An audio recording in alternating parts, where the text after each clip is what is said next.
Greg. Good evening, ladies and gentlemen. Welcome to the 2022-2023 Board of Aldermen Budget Deliberations.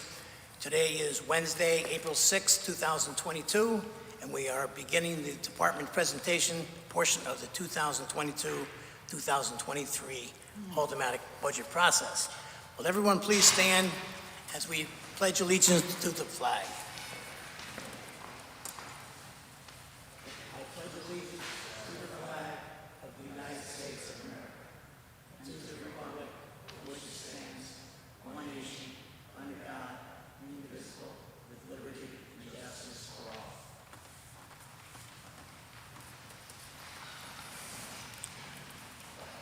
Madam Secretary, will you please take the roll? Present. Alderman Beatty. Present. Alderman Broster. Present. Alderman Casey. Madam Secretary, Alderman Casey would like to be excused. Alderman Gurman. Present. Alderman Genintasio. Here. Alderman Harla. Alderman Marlowe. Here. Alderman Moffett. Here. Alderman Mulrennan. Present. Alderman Pacelli. Alderman Parente. Alderman Vitro. Yes. Alderman Vitale. Here. Alderman Willis. Here. 13 present. 13 present. We do have a quorum. Thank you, Madam Secretary. Is there a motion to come out of recess? Motion's been made and seconded to come out of recess. All in favor? Opposed? We're out of recess. Upon hearing a motion and a second, Recreation Department is first one on our list, page 82, Mr. Bill Garfield. Good evening, Bill. Hi, thank you guys for having me and putting me first on the list. I appreciate it. Budget this year is pretty even across the board. There was one increase that was in our overtime account, and that was put in due to the increased presence we have down mostly at Walnut Beach. Other than that, all of the numbers are the same.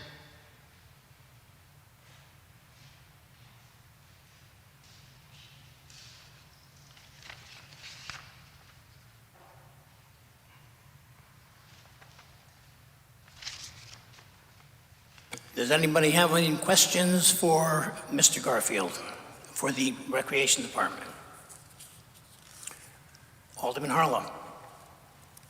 Through you, Mr. Chair. Hi, Bill.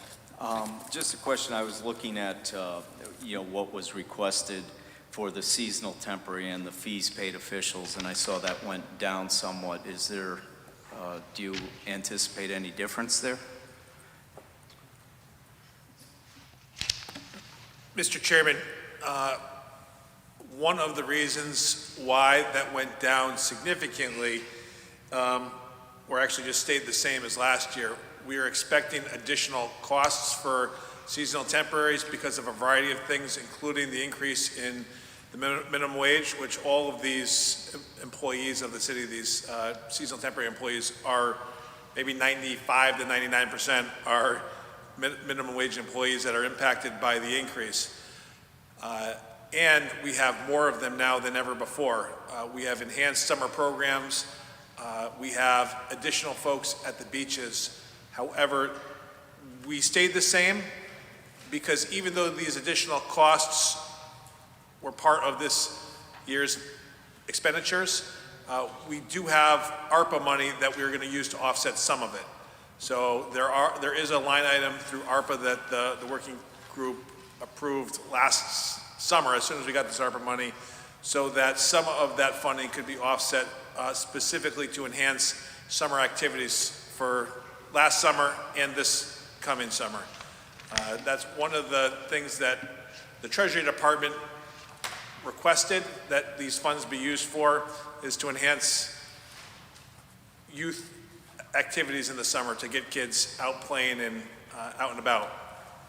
Thank you, Mr. Mayor. Thank you, Mr. Chair. Anyone else have any questions for the Recreation Department?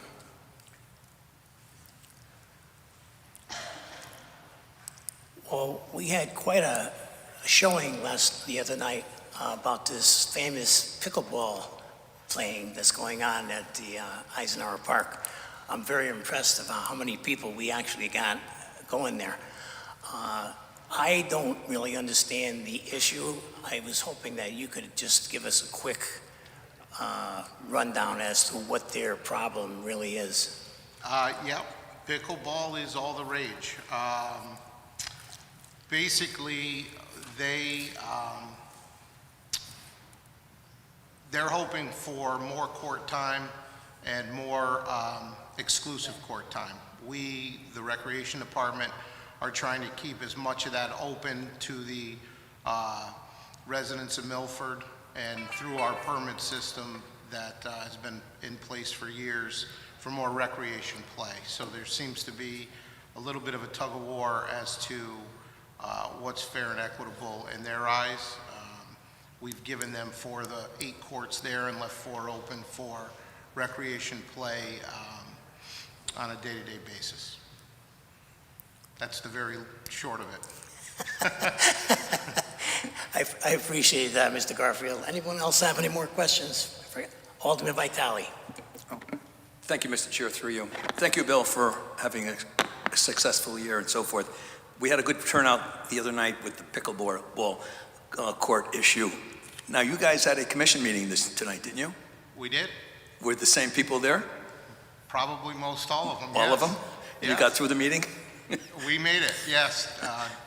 I had a couple helpers sitting up there now. And was it adequately addressed, or how would you assess what happened at the meeting?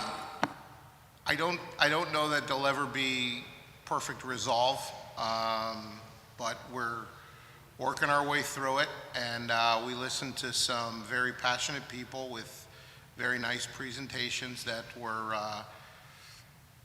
as fair as they can be. We're just trying to, across the board, keep space open for everybody so that at any given time, anybody can go down there and enjoy the courts and the park itself. So we'll probably never make them all happy, but we're going to try. Just a follow-up. I know there are a lot of legal sides of every story.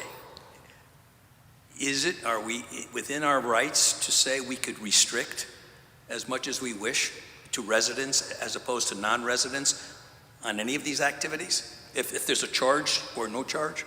We're not really restricting, because if you're a non-resident, you're welcome to go down there and play on a court that's open.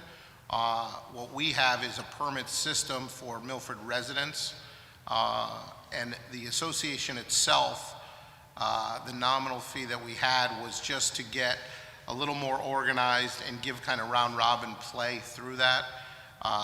So we left that to Milford residents on half of the courts. The other half, again, are open.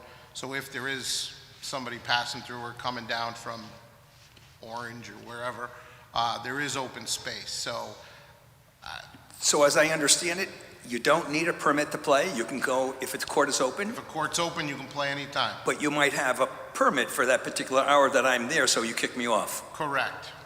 Thank you.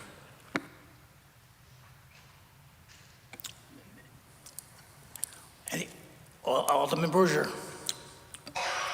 Through you, Mr. Chair, do you have any priorities or major initiatives for the upcoming year? We're working on a couple projects. We just finished a few projects.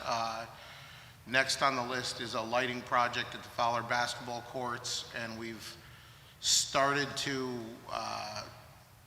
break, not the ground, that's not the right phrase, but we started talks on a hopeful recreation gym if we can get everything lined up and in order and a location that works for everybody. Alderman Archiola. Thank you, Mr. Chairman, through you. On the issue of the Pickleball Association, I was wondering, in your opinion, would a 5-court to 3 in their favor, 5 to the association and 3 to the general public, would the organization be potentially receptive to that?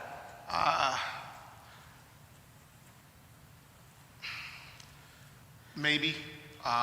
One day it may work, the next day it won't work. I find, and I said this at the recreation meeting today, regardless of the association, racket sports seem to bring a lot of complaints, regardless. It's never quite enough, or too much. So I don't know if 5 and 3 is a better compromise than 4 and 4. I can't answer it across the board. You know, on Monday, yes, it may work. Wednesday, it may be a little cooler and not as many people there, and there's no point to that, and we lost a court. So it's I hard to understand. say. Thank you. Any other questions for the Alderman Moffett? Yes, I just have one question. You mentioned that there's a permit process in place for people who want to use the court. They go down and get the permit, and they're able to show the permit and get the court. Is there an enforcement mechanism in case someone doesn't want to give up the court? So what we have, and we've established this, well, in the 18 years I've been there, we've had it in place. It used to be a paper system, with email now being as popular as it is. What we do is we email the permit. So as a resident, you'd call us, you'd reserve a court. We have all the courts graphed out. We'd put your name in that spot, send you an email that corresponds with that court and time, and then you have it on your phone, so you have the proof that you indeed have the court. Everybody is, well, they're very good with it. They understand that's in place. It's a free program. It doesn't cost the residents anything, and they know it's there.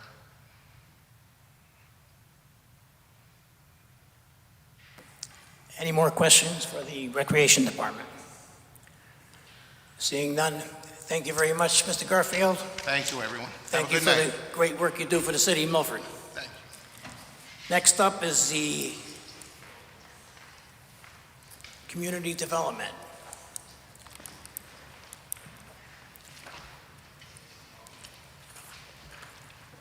Good evening, Julian, Director of Economic and Community Development for the City of Melford. So my budget, all the numbers are the same. The only, and I hemmed and hawed really kind of talking about the full-time position from a part-time position because it doesn't have a lot of legs, but I did want to make an explanation for it since it is on the agenda. So there's always been a part-time person in the office. Prior to me, Bob Gregory had the position, and there was a full-time person at one point, and then that position went to part-time, and then I came on board, and it's been part-time since I've been there. And my assistant recently left, so I thought it was just a good opportunity to look at changing the position from part-time to full-time and giving it an upgrade to be an economic development coordinator rather than a clerk A. So there'd just be more ability from that person to help in the office and assist with meetings outside of just like munis and payroll and financials and things like that. While I've been there, to kind of supplement the part-time work, we've worked with seasonals and interns to kind of help with the marketing work, and I'm sure you've all noticed that, or I hope you've all noticed that the marketing has definitely taken a step upward since the Recreation Department hired Cassie. Cassie was working in my office for a couple hours in the afternoon as a seasonal temp to help with all the marketing and all the events and kind of make them look well-branded, which I just don't have that artistic ability, so she was really helpful in doing that. So when I looked at this position becoming full-time, part-time, it's essentially a wash with minimal fiscal impact because we wouldn't have the seasonal person. We would just have a full-time person doing that work in my office along with the regular administrative work that we also do. So that's the explanation. You know, I do the best I can in my job, and I hope that you all get to see a lot of things we do. I invite you to spend a day with me so you can see what economic development is like and what we do all day, but that's the explanation for my request. I'm happy to answer any questions. Anybody have any questions? Alderman Harlow. Through you, Mr. Chairman. Julie, as a longtime commissioner on the EDC and aldermanic liaison for 2 or 3 years now, I guess, I'd like to thank you for your job, your efforts, your growth in the organization. These last 2 or 3 years have definitely been a challenge with what we've had in growing the town and growing, just basically keeping things moving. So I just want to say thank you for what you've done. I support you in what you're looking to do as you grow the department. Thank you. Thank you, Alderman Harlow. Any more questions for community development? Alderman Giannattasio. Thank you, Mr. Chairman. Through you, good evening, Julie. Good evening. So, Julie, essentially you want to make the part-time position a full-time position, and the scope of work will remain the same, or will it change? Thanks. So the scope of work would it would remain the same and change. So there would be other responsibilities outside of the normal Clerk A administrative duties. So I brought my assistant, when she left, she put together a nice little graph for me so I can see all the administrative duties. So it's like 12 pages of kind of the administrative duties that she was doing, which runs anywhere from minutes to covering meetings, posting the minutes and the meetings on the websites, organizing the roundtables. She helps with the grants, works on the munis and the payroll. We run workshops. I mean, there's a whole list of various things, but and there's a lot she did that probably was higher than a Clerk A, but she was really awesome, and I do miss having her there.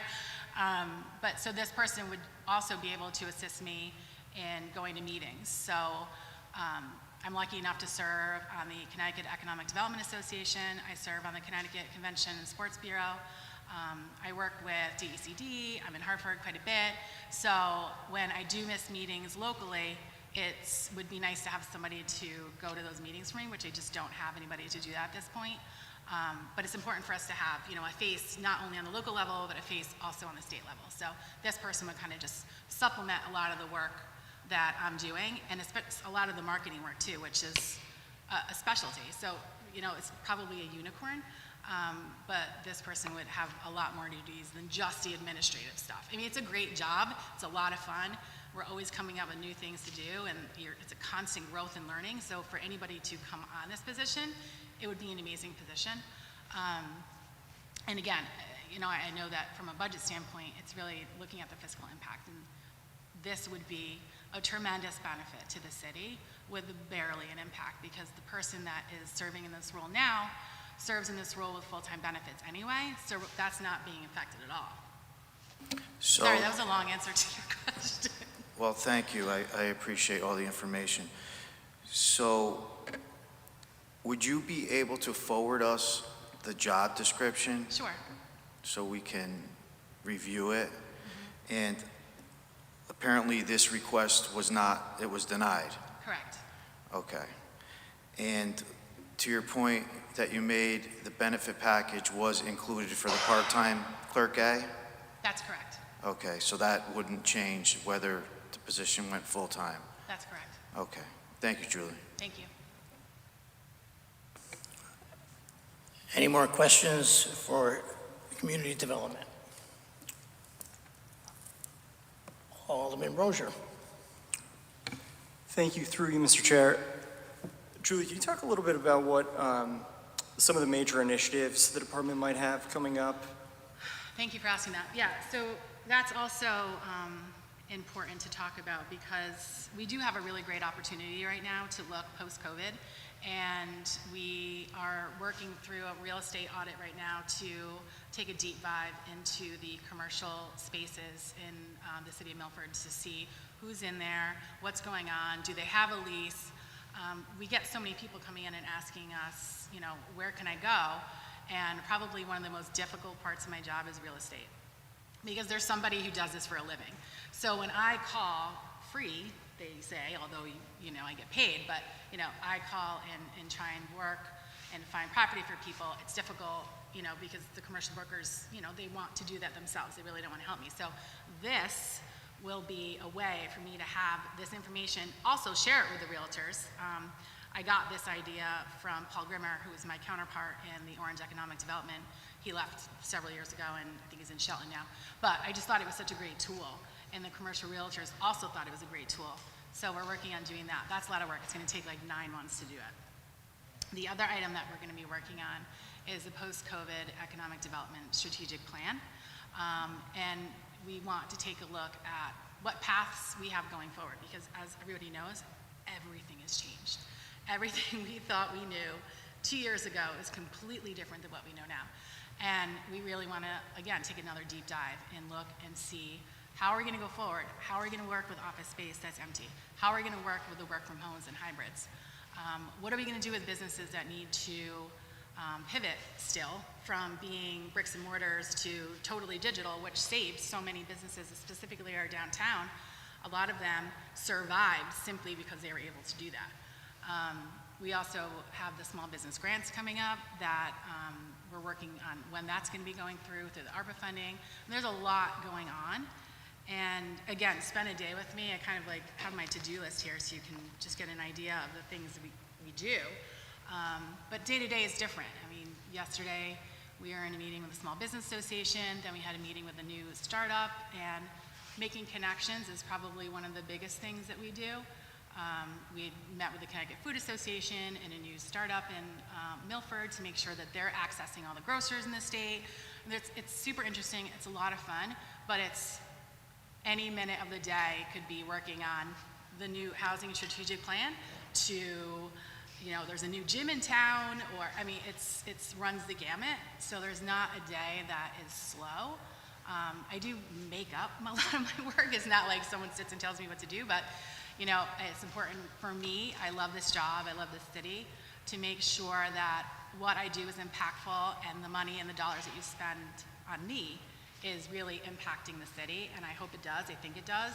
So I'm constantly coming up with new things to make it successful here, and for people to want to be in the city, and making sure that we include the millennials and, you know, be ahead of the trends. You know, we're planning some panel discussions on NFTs and cryptos and all sorts of new industries and entrepreneurs that are just popping out of the woodworks here, to make sure that they feel supported. And having it, through you, Mr. Chair, so having an effective and such a great economic development director is such a competitive advantage for a municipality, and you're doing a great job, Julian. Thank you. Thanks, Alderman Brozer. Alderman Gurman. Thank you, Mr. Chairman. Through you, Ms. Julie. Is there any development going on with the old Howard Johnson's? Yes. That's looking sorry lately? Yeah, we've had multiple meetings with they're putting a Genesis dealership there. Genesis dealership. The folks that own Hyundai down on Bridgeport Ave are opening a Genesis dealership. And in addition, there's going to be 2 other pad sites in addition to the Genesis dealership for retail.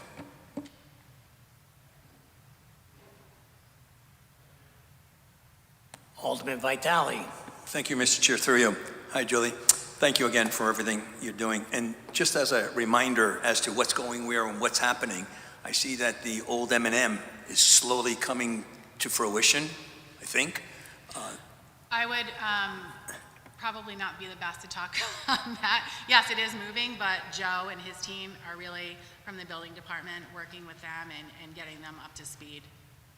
And what is happening with the old Connecticut limousine building on Woodmont Road? Where? Oh, Alderman Vitale, the trucking company, the Peterbilt Trucking Company, trying to remember the name, on the corner of Woodmont Road and Old Gate Lane, purchased that, and they're making it into a facility. Gabrielli, making it into a facility. are there any other sites that we know of that are being built that we don't know what is going in there? Can you enlighten us throughout the city? Is there any other sites that are being built that you're not aware of? I think that's going down and building up. I have a list I can send you. Would be great, yeah. Sometimes people ask, Yeah, you know, of course. as far as what's going here, you know, Yeah, yeah. we don't have that answer. That'd be Yeah, great. yeah. Thank you. Sure, no problem. Any other questions for the community development? Seeing none, thank you, Julie. Thank you, thank you, have a good night. Thank you for the great work you're doing for the city. Thank you. Next department on our agenda is the Human Resources Department, Tanya Barnes, page 27.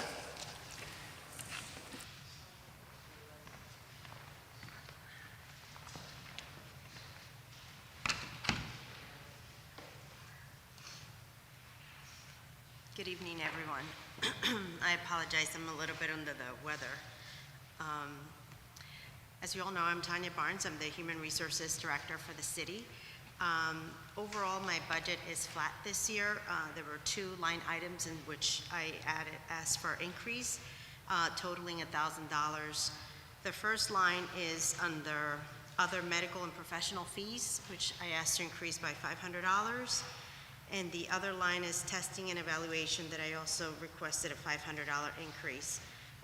The reason for the increase under other medical and professional fees, that's the line that we utilize to pay for DOT random pre-employment drug testing for employees who are required to have CDL driver's licenses and pre-employment physicals for new hires.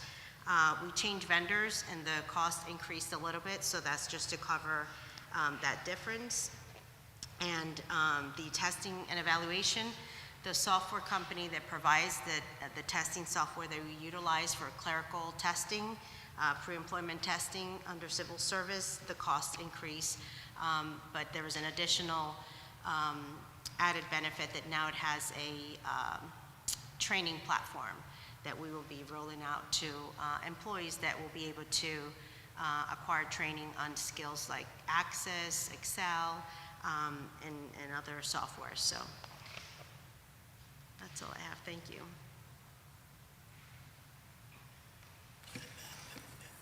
Alderman Vitale. Thank you, Mr. Chair. Through you. Hi, Tanya. Thank you for your job and what you do in the city. And I know it's a never thanking position, ever. The question I have is that for some time there's been an opening for risk manager. Has that ever, I don't know, has that position ever been filled, or is there no need to be filled? That position is out of the city attorney's office, and we have a internal employee that's been acting as well, and there hasn't been a determination to fill it fully or to restructure yet. So, but you can ask the city attorney. Oh, okay, so that's specific, but wouldn't it go through you, through Human Resources? It would go through me for the recruitment piece of it, but when it gets filled. Just the recruitment? Thank you. Any other questions for Ms. Barnes? I don't see any. Thank you, Tanya. Thank you for coming out and answering our questions. Thank you, everybody. Have a good evening. Thank you for the great work you're doing for the city of Melford. Thank you. Next department on our agenda is the fire department, page 51, Chief Ito. I have a question before you start. You got a question?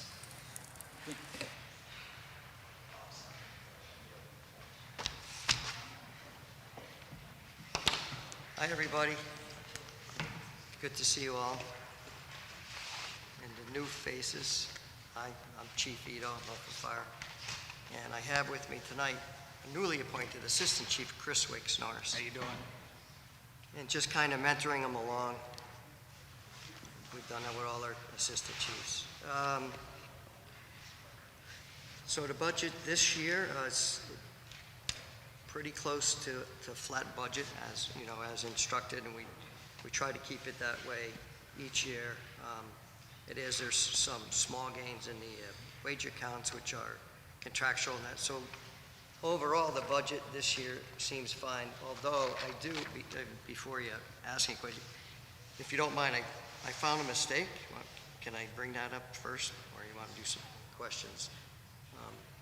So Peter and Mayor, and I noticed this today, and I don't know if this happened probably during our meeting, and I didn't see it in the finance. But on the gas and propellants, if you look at that account, 564331. So it's typically 90,000. It's always $90,000. Well, this year you'll see our request for 80,000. And so I don't know if I explained. I think I did. What we did was we just took 10,000 from that and lowered it down a couple line items to tires and chains. So all we were doing was moving money within that block, and we've done that before in the past. But we didn't get the 25,000 for the tires and chains. It stayed at 15. So I should have said, well, wait a minute, the 90's got to go back. So I just need help in either put the 90 back in the gas and propellants or honor my request to put it down at the tires. Now, I have 3 ambulances that are on the road 24/7 now, up from the 2 that we had last year. And, quite frankly, the cost of tires are above the roof. All the fire trucks need tires. And to do our DOT testing, they actually measure the tires, and if they're bald, we have to get rid of them. But all the trucks are on the road a lot. That's why we saw a need to move money to the tire account. But I apologize for that. It was just an oversight I guess on my part, that I didn't realize I lost the 10,000 totally. So I would like to have it, if you could do that in the future. If there are any questions, other questions, I'll try to answer them as best I could. We have a couple of Alderman Arcaiolo. departments. Thank you, Mr. Chairman, through you. Chief Ito, thank you for meeting with us tonight. I did have just a general question about morale on the front line, so to speak. Would you say that there's overall satisfaction in the fire department, not a high turnover? No, the morale is vibrant. I mean, we have people knocking on the door trying to come to this fire department still. We believe we're one of the best fire departments in the state of Connecticut. Are you going to relate that to COVID? It's possible. We ran our tails off, not lying. There are some vacancies, so it's we've had some people working around the clock. This town, the city owes you a great debt. Thank you very much. Appreciate it. Thank you. Any other questions for the fire chief? Alderman Harlow. Thank you. Through you, Chair. Hi, Doug. It's more a question of just some explanation of what the account is for, where I saw fire trainees under wages, and I wasn't sure what that was really used for. The fire trainees line item, that is for the new recruits that we hire. And the new recruit goes to a 14-week, it's up to 19 weeks now, but we're hoping to keep it back down at that 14-week level. Fire Academy at the State Fire Academy up at Bradley Airport.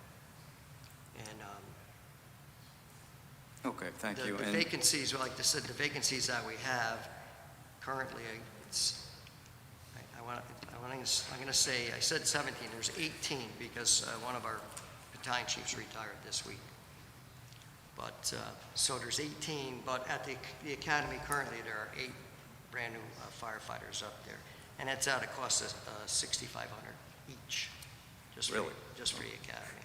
And it's going up to $7,000 next class, which starts in August. Mr. Chair, if I could just ask another question, just again, if we move down to the fringe benefits, the educational supplement, I see that's a fairly large account, and just wanted to understand what that was for. The educational supplement is actually what it's titled and more. It's basically the stipend package for the firefighter. So a paramedic gets a stipend annually, and it comes out of this account. We do have lots of college graduates, some with master's and bachelor's degrees, and their stipends come out of this account. EMT as well. Okay. And if we go to under operational, it's, again, training expenses. And I was just looking at these different training and educational accounts and just wanted a little clarity on what they were really used for. Okay, training. Now, at 30,000, we probably do the most training of all the fire departments in the state. We do 2 hours in the morning, 2 hours in the afternoon every day, and it's unheard of. There are, well, basically this money is if, say, you want to attend a class, New Haven Fire School, if they're going to do a extrication drill with the jaws of life and new technology and new methods, there's a cost to it, so we'd have to pay for you to go to the class. And that's what this education, training expenses is for classes. Thank you. And Mr. Chairman, just one last question. I see under fire station improvements, what improvements are you looking to do? It's under capital outlays, the first item. Oh, capital, yeah, that just went up at $5,000. Well, so actually, right in headquarters, there's the large entry door, an old steel door. It's just rusted and rotted out. There's some puddling and pooling of water in this area when they mop the floors and do the trucks, especially in the winter when they're inside. And it's just deteriorating out. So it's those kind of improvements that need to be, it's not a repair, but it is kind of a repair, but it's an improvement. Some of these are upgrade some kitchen stuff, or even a bathroom or a shower. They would get upgraded. Battalion Chief's bathroom was upgraded last year, and it would come out of this. So that technically is an improvement. Thank you, Chief. And again, thank you to you and all your department. Thank you so much. Mr. Chair. Mr. Chairman. Any more questions for the fire chief? Alderman Willis. Yes, thank you. Through you, Mr. Chairman, to Chief Ito. Thank you for coming here tonight. I have a question under, it's glaring, that's vacation and relief. You requested $1,500,000, and I see Britt's recommended significantly lower. Is that? That account's run a little bit low historically, and I believe historically, if we look at the number, we spend close to that. Well, last year was what, 800, and I believe we asked for that number, but we got 850, so we did make some gains in there. But that account typically is a little bit low. This year, with the COVID and the vacancies, we had significant overtime. It's basically an overtime account. We don't get overtime per se. It's hours worked, you get paid. There's no time and a half. It's just people filling the seats. And it comes out of that account. And on a side to that is the vacation, as it says, vacation. So if we have, 100 firefighters at 20 days of vacation each, some have more, some have up to 40. And the newer ones have 10, but so I just throw out 20. That's a lot of days off, and that gets covered in this account. And there's long-term injuries. We had one motorcycle accident that shattered a kid's leg. He's still out. He's on light duty now, but he's out with another guy with a broken wrist. Softball season, get a couple guys out, and that gets all covered in that. Thank you. What we do, and I don't believe you like comparatives. We kind of looked across the board, looked at Stratford and Westport, Greenwich, Fairfield, very similar. And their accounts are north of 1.5 and all those departments.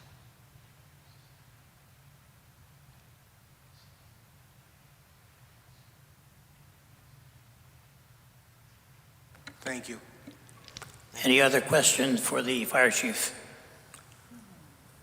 Alderman Gurman. Thank you, Mr. Chairman. Through you, through to Chief Ito.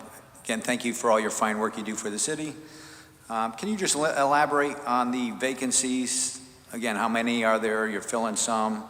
Is it hard to find people? What's the projection for the future? And can you do your work with that many people down? Thank you. Yeah, I kind of talked about it through to Morale and to Alderman Marlowe. We're down 18, and 8 are in the academy. So there's still 10 empty seats that need to be filled. And those are filled in the vacation and relief accounts. It all ties in. We are running a test.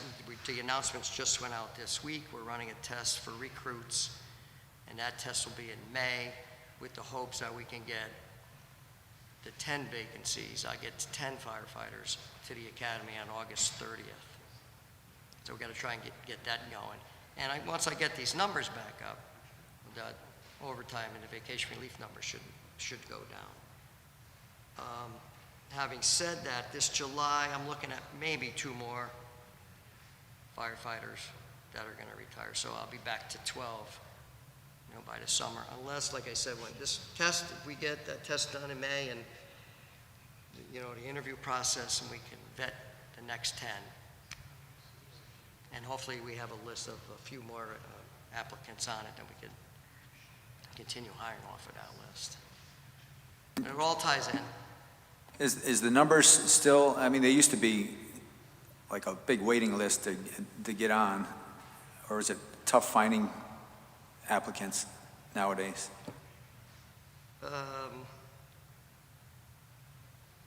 Maybe generationally, I think the numbers are hard. I don't see a lot of kids coming to the fire service. We're in discussion now. We're going to try to hit up the high schools, Platt Tech, maybe even go into the middle schools and do some kind of program for them. We were thinking of an EMT program at the high school level as an elective to attract some of these kids here. Nobody wants to work. I sit on a committee with fire chiefs in the state, and our diversity is our number 1 issue, and number 2 is retainment. Just they don't even want to stay where they're at. We did lose 2 of these 18 that I have went to Norwalk. Norwalk pays just a little bit more. They have the same pensions, but our pension's been dwindling down, and we're contributing more. The HSA, everybody has that, no more PPO, and that, the kids today, I'm say 18, 19, I wasn't like, they're looking at budget books and they're looking at contracts between, and they're deciding, where can I go? The 2 I lost in Norwalk, same fire department, same thing. I don't believe they do medicals, so they're probably not as busy as us, but they have the same pension, base pay, and they have the HSA like we do, but they get $3,000 more. And there were 2 kids, 5 years or less, and they said, Chief, I'm going to do the same job in Norwalk and make $3,000 more a year. That was their answer, and I said, well, good luck. One of them lives closer there. He lives in the Fairfield area, so he doesn't have to commute as far. I don't know, but it's a good question. Thank you very much. Again, thank you for all your hard work you do for this city. Any other questions for the chief? Alderman Beatty. Through you, Chairperson Vitro, to the chief. Good evening. Thank you for all you do for the city. I was trying very hard not to ask a question for obvious reasons, but I wonder, unless I missed it, is there a special fund just for recruitment? Because you're facing what all fire departments all over the state and everywhere else are facing. You mentioned diversity. And do you need additional funding? Some places have done advertising beyond where they usually need to. Is there a committee or somebody in place for that? Do you need more funding? It's typically what we do is just that ourselves. Recruiting, there's a personnel committee within the Board of Fire Commissions that it has a large part to handle and do with our recruitment and hiring practices as well. And it's a little difficult to hear, not to hear, it's a little muffled. I think it's a combination of soft-spoken and the mic's not close and the acoustics, but this will be the third request to get it a little closer so we can hear. Thank you. I do speak soft usually, and not that I was sitting next to Tanya, but I'm all stuffed up too. So I apologize. I probably should wear a mask. Any more questions for the fire chief? Alderman Giannattasio. Thank you, Mr. Chairman, through you. Good evening, Chief Ito. It's always good to see you. Thank you for coming tonight. My question is in regards to the equipment overall throughout the city, all the firehouses. Can you give us maybe an update or an overview of what your expectation is? Are you going to need to purchase any new apparatus or any new, trucks in the near future? Do you have anything on order? Just trying to get an idea of where you're at as far as, the fire trucks, the Quint, things like that. Sure. I'd have to say that we've had a great relationship with the mayor as far as putting out these fire trucks for bond packages every year, every other year. We don't do it every year. So the fleet, we have a lot of new trucks. The oldest one is Quint 3. It's a Quint. I believe is a 13. And we put in for that this year, but it didn't make it. I'll put in for it next year. It's still NFPA safe. It's still a viable piece of apparatus, but it's the oldest one that we have. We have some that we put in service last year, 2 new ones. And the ambulances. Chief, not to interrupt you, I apologize, but you said it was the Quint. Yes. Is the oldest one, and that's really a specialized vehicle. It's one of the 2 ladders that we have, yes. The way it maneuvers. Correct. And it gets in those tight streets, and if you remember, I believe you're on the board at the time when we started purchasing them because they were elevating the homes. Right, and that's how long I've been here. I think I was here when we bought it, and so I'm starting to feel old. Well, but I was there when they had horses, though. Okay. I was there a long time. So that would be the next truck that you would need? Yes. Okay. And we put in for it this year. But maybe we'll get it next year? Is that? We'll put in next year with the hopes that it can make the bonding package next year. Are we vulnerable with what we have? Is it still operating? Is it in fair condition? It's a frontline piece. It's still in service, and we have 2 safe, well-equipped spare apparatus. Okay. So the fleet is good, and we've been on top of it. We've been buying and rotating again. Ambulances, we buy a new ambulance every other year out of our. And Chief, what would the price tag be on a new Quint when the time comes, when we decide that we're? $850. Okay. For that. All right. Thank you, Chief Ito. The other half of your question. Go ahead. Which I would love to answer too, is also I put in for the firehouses in the capital budget some repairs. I believe that I need 3 roofs. Those are coming down the pike, and we've been patching them. Headquarters, Station 7, needs a roof. Those are flat roofs. Flat roofs, are horrible. The schools, they did them all a couple of years ago, and I think we need to address that sooner than later. So I'll put that back in next year as well. And our other facility is Siemens Lane, which is the multi-purpose building. We use it, the police department, public works, and health. It's a great facility, but that needs a roof as well. So I'll come up with some square foot dollar amounts and submit that next year for capital improvements. Okay, thank you. Any more questions for the fire chief? Seeing none, you're going to stay where you are, Mr. Fire Chief. Cover under lights, hydrants, and water, page 62.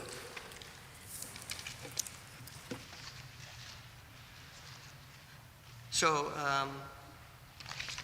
I guess as placeholders, this particular account and the CMed account, or maybe we'll have Chris speak on that, but these are just placeholders. These are just what I say every year is just paying the bills. We just happen to be addressing them because they're fire hydrants, but again, it's the same flat budget. If you had any questions, I think Peter would probably know best with the calculations, but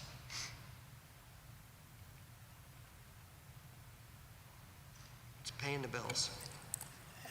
Any questions for the fire chief about the lights, hydrants, and water? Seeing none, we'll move on to emergency management. Alderman Gurman. Thank you, Mr. Chairman. Through you to, I don't know, this should go to the mayor maybe. Have all the lights been switched over to LED? I know a couple of years ago it was in the works, but, and would this number reflect all LEDs? I believe the lion's share of lights through UI, street lights have been. They did it in a couple of different, the majority of the lights that are LED are the 4,000 Kelvin.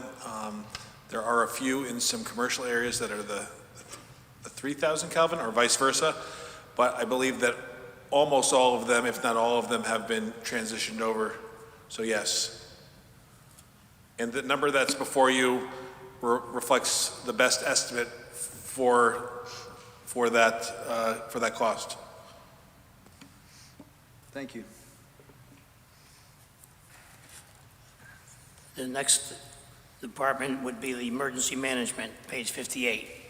For the same thing for Chief Ito. Any questions for emergency management? That one I stayed flat, relatively flat as well. It's up maybe $5-6 grand, and that would be under the general maintenance, so we went up there. Alderman Gurman, you have your microphone on.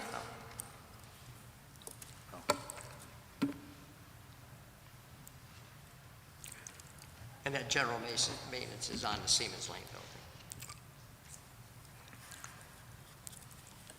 And do the Aldermen have any questions for emergency management? Seeing none, we'll move on to the last department for the fire department, CMed, page 88.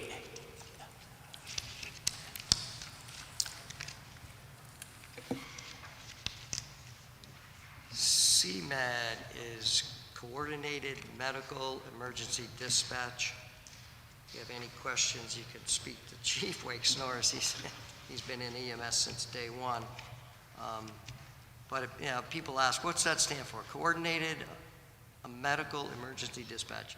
And this is a requirement, state requirement, I believe, state statute. And just like the days when you watch emergency on the television and they're talking on a big box, talking to the hospital, and it's a requirement. That's what we do. Before we bring any patient to any hospital, you need what's called a patch. You just need to tell them who you're bringing in and what for, and the acuity of it. They're really bad or they're not so bad, right? Correct. It's recorded too. It's a recorded line. I believe that's what the requirement is. Any questions for CMed? I don't see any. Thank you very much, Chief. Thank you. And Assistant Chief. Thank you for coming out and answering our questions for us. Thank you. It's always good to see you guys. Girls, guys and girls. The next department on our agenda is the Boys and Girls Club. Ms. Megan Altamar. Good evening, Megan. Hi there. How are you this evening? I'm great, thank you so much. You have a presentation for us, or you want us to just fire questions at you? I have a quick little presentation, not too long. So the Boys and Girls Club, we've been really busy the last year. We've served 570 total youth. So I'm happy to announce we are back to our pre-COVID numbers, and we've actually exceeded them. And we also have an additional 90 kids on our waiting list. So the club's been busy, having fun and serving lots of kids. We are still serving kids in the elementary schools right now within their actual schools, just in an effort to keep COVID mitigated and keeping the kids separated. We're really hoping to bring them back to the clubhouse next year, at least some of them, and to make the club back to the fun, exciting place it is for our kids. In addition to our after-school program, which is really busy, we once again are back to our enrichment programs. So we're doing everything from healthy eating clubs to a workforce development program to Girl Scouts. So there's something for everyone. We have about 80 different programs that we run throughout the course of the year. We've been really busy. We're gearing up for summer camp. We're so excited for that.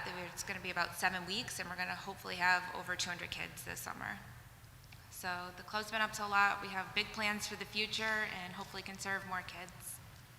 I'm happy to answer any questions.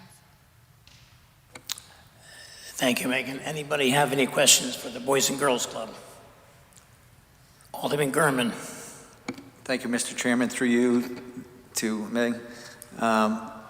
Can you give us a little rundown on some of your, I assume you're open to all your fundraisers. You have some great fundraisers all summer and fall. And can you just get a rundown, give us a little rundown on what you're going to plan to do again? Definitely. So we are changing things up a little bit. We are going to still have our gala, which is coming up April 28th. We are sold out, which is crazy. It sold out very quickly. And then we have our Montano Distributors Golf Tournament, which is scheduled for June 24th. Those save the dates should be out by Monday. So if you're interested in golf, I would sign up quickly because that fills up pretty quick. And then we decided this year not to move forward with pumpkins on the pier. We're just really having a hard time getting 200 volunteers as we had in the past. So we are trying to come up with some fun and new exciting things. We don't know exactly what that is yet, but I have a couple of ideas. And then we do have our Walnut Beach Ice Cream Run, which is scheduled for the first Sunday in August, which I believe is August 7th. So it's kind of what's on the docket for now. Sounds good. Thank you. Alderman Vitale. Thank you, Mr. Chair, through you. Hi, Megan. How are you? Thank you for the job you're doing with Boys and Girls Club. I know the ask was $100,000. You are going to probably receive a little more than, or upwards of $5,000 at this point. Can you tell me what other grants you're involved with and maybe the total amount of grants, additional grants other than the city that you receive? Yes, I can. So we do receive a good number of grants. I do feel like I'm writing them all the time. Right now we have budgeted a total of $235,000. In addition to the 95 that you will be getting? And your operating budget is what? It's 1.1 million. So everything seems to be good as far as taking care of the needs at this point? Yes, the problem we're having is that we are continually serving more kids every single year. We see about 20 to 30% growth depending on the year. In our budget, we're trying to keep up with that growth, but with the increase in minimum wage and insurance and benefits and all of these things, sometimes no matter how hard we're trying, it doesn't seem like enough. Okay, that number again for the total amount of grants was what? 235. 235 plus the 95? Yes. Okay, thank you. Thank you. Yep. Keep up the good work. Thanks. Any more questions for the Boys and Girls Club? Alderman Giannattasio. I'm sorry, I don't have a question, but Megan, it's always good to see you, and thank you for all the work you do. I was just leaning on my chair. You look like your hand. Yeah. It looked like your hand was up. No, I'm sorry, my hand wasn't up, but look forward to the fundraisers. Thank you. Thank you. Anyone else have any questions for the Boys and Girls Club? Seeing none, thank you, Megan. Thank you for the great work you're doing. Thank you. Next item on our agenda is the Conservation Commission with Jeremy Grant, former Alderman, City of Melford.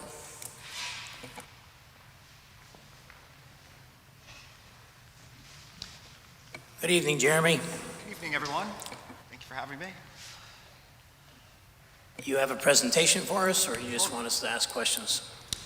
The first item is the Conservation Commission, which the budget is completely flat from the prior years. If you have any questions on the Conservation Commission, they've been currently doing cleanups of our Tudor Road property, working on doing some outreach on different issues in the city, such as litter and invasives. So overall, it's an active commission that has a very small budget. I'm happy to answer any questions on the Conservation Commission. Anyone have any questions for the Conservation Commission? I don't see any. We'll open up the open space. Jeremy's in charge of that one too. Yes. So it's been a really fun year of our open space. We continue to see more and more people outdoors taking and enjoying all of our different trails and open space areas. Some of the fun things we have taking in coming up are related to our open space is a new website is using a story map style that'll take and show all of the different passive recreation areas in the city and highlight any interest. It'll include photos and just be much more interactive, mobile friendly, which you can now actually preview on the city website.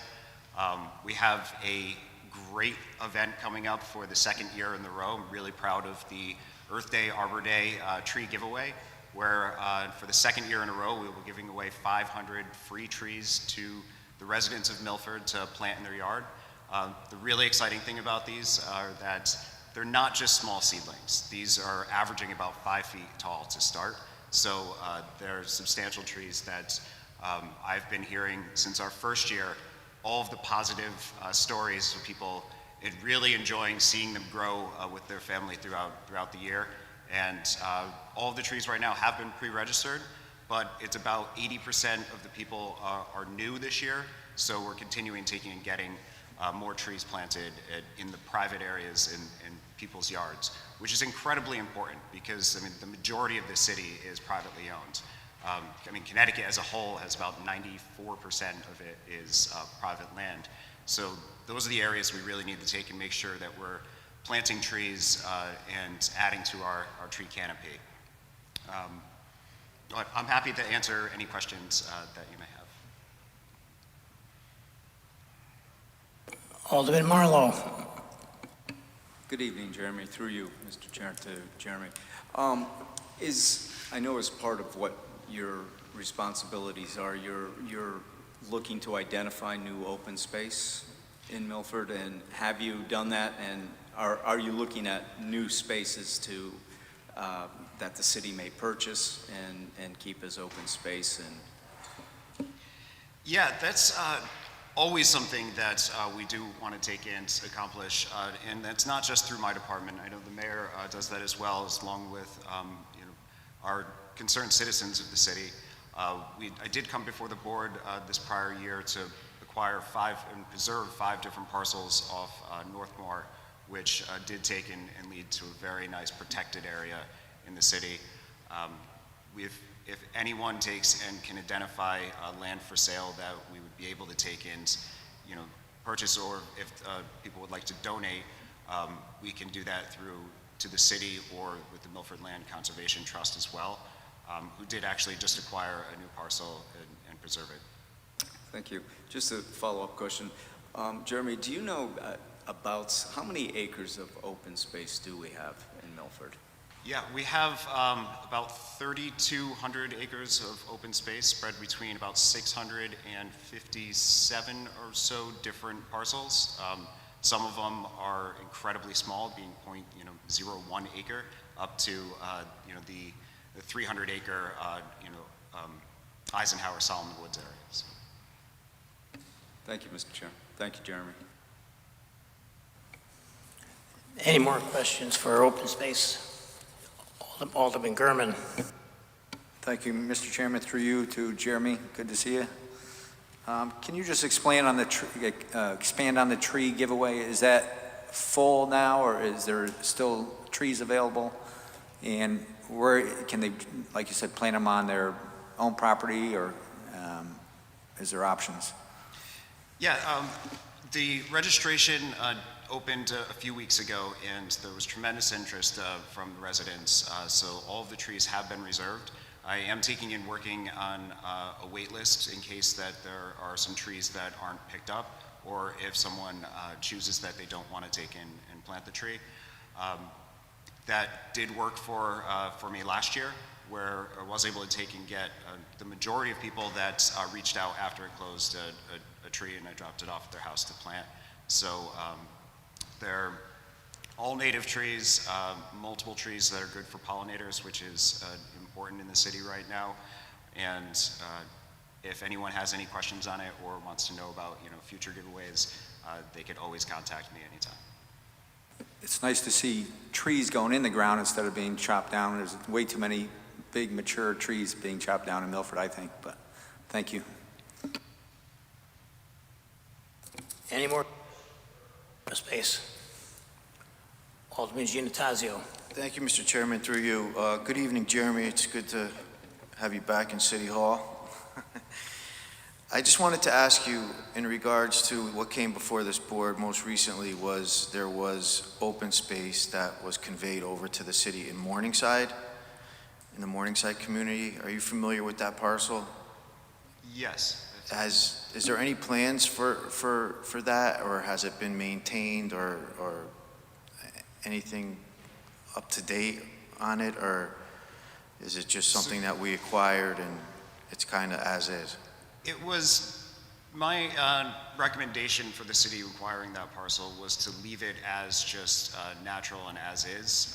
It is mostly wetland, so any type of activity to be done on it would be incredibly difficult, and it is something that does provide a nice sink for rainwater runoff. So I would recommend to leave that as essentially a small nature reserve in a neighborhood. Is there any other parcels that the city has in inventory, open space, that can be utilized in addition to more trails or some other types of activities that you can share with us that may end up becoming developed or opened up to the public in the future? So at the moment, there isn't any hard plans to take and create any additional trail space, and a lot of that has to do with the different parcels that we have available that are open space. They mostly are smaller in size, so trying to create even a mile-long trail system in it would be incredibly difficult. But it is always something that potentially can happen in the future. Thank you, Jeremy. Any more questions for our Open Space Department? Seeing none, thank you, Jeremy, for answering all our questions for us, and thank you for all the good work you're doing for the city. Thank you. Next item on the agenda is Public Library, page 35.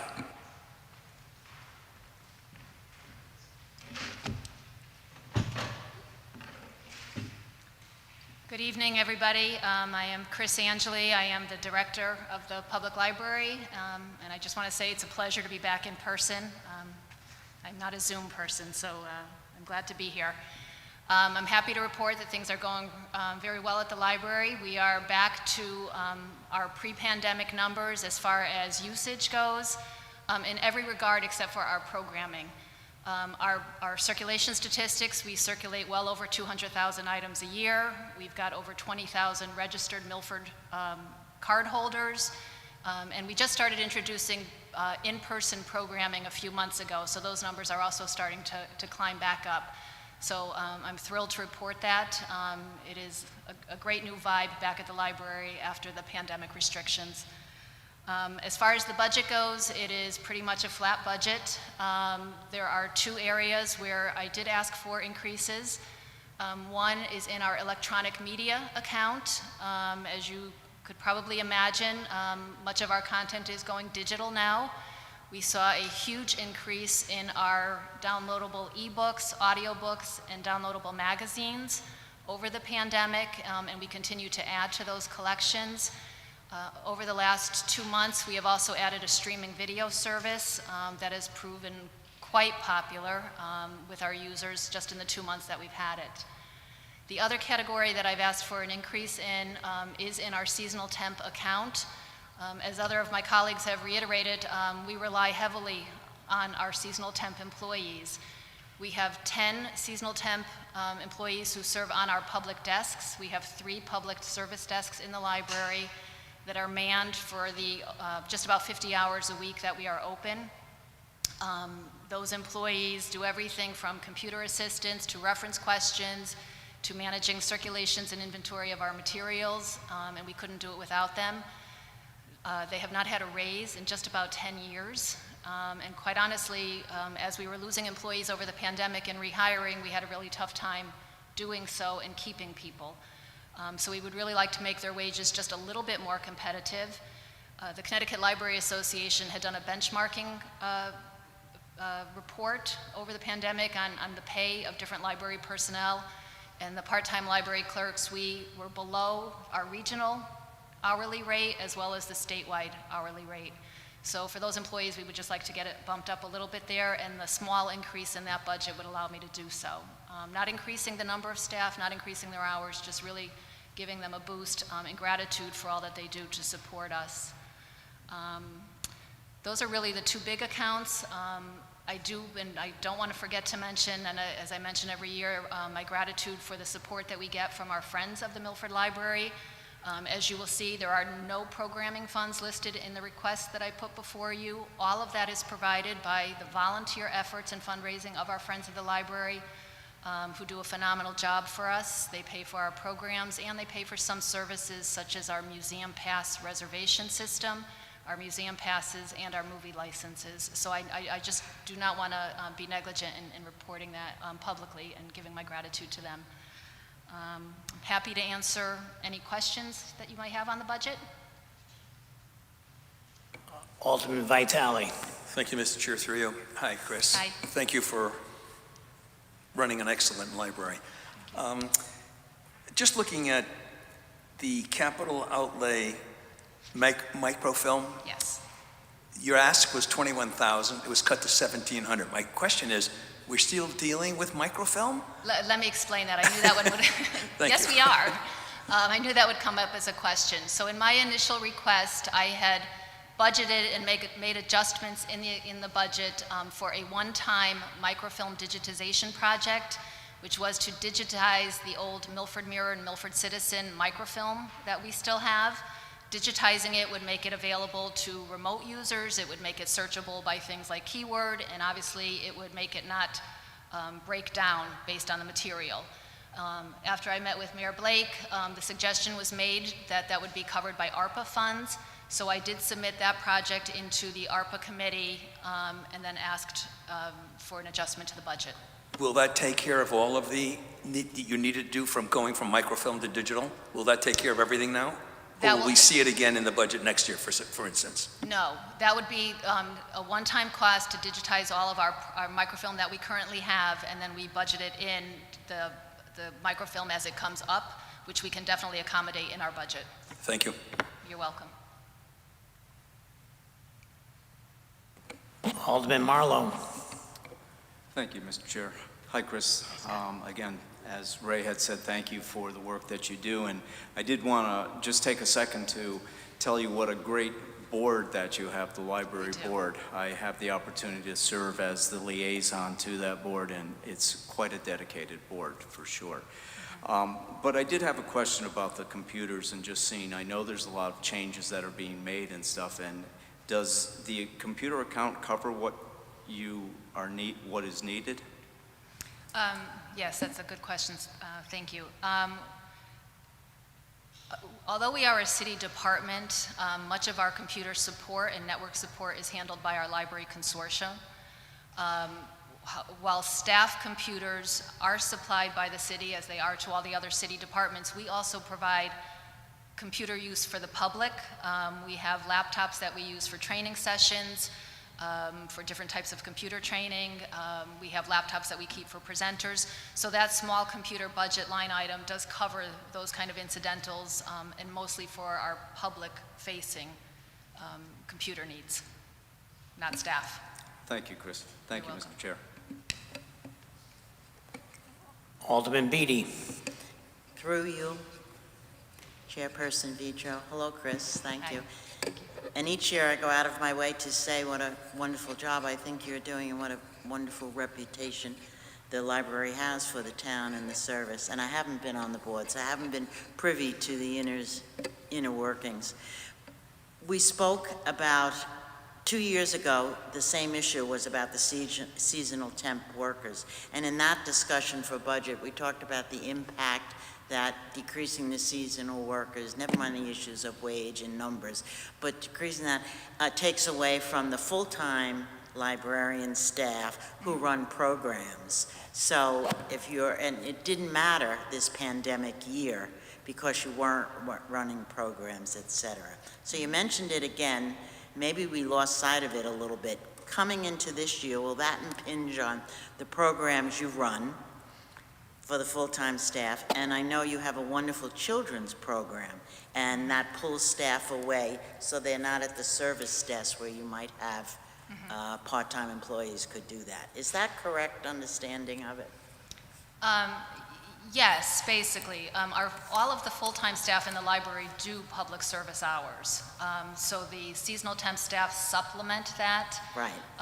We are very strategic, I think, in how we schedule our seasonal temp staff, so that we can allow the full-time staff off-desk when they have, programming responsibilities, meetings, et cetera. We work very hard to run it as lean as we can. Our seasonal temp staff do come into need, obviously for staff vacations as well, or if people call out sick. But yes, I do think, I think it's sufficient. Is it ideal? No, but sufficient, yes. It is. Yes.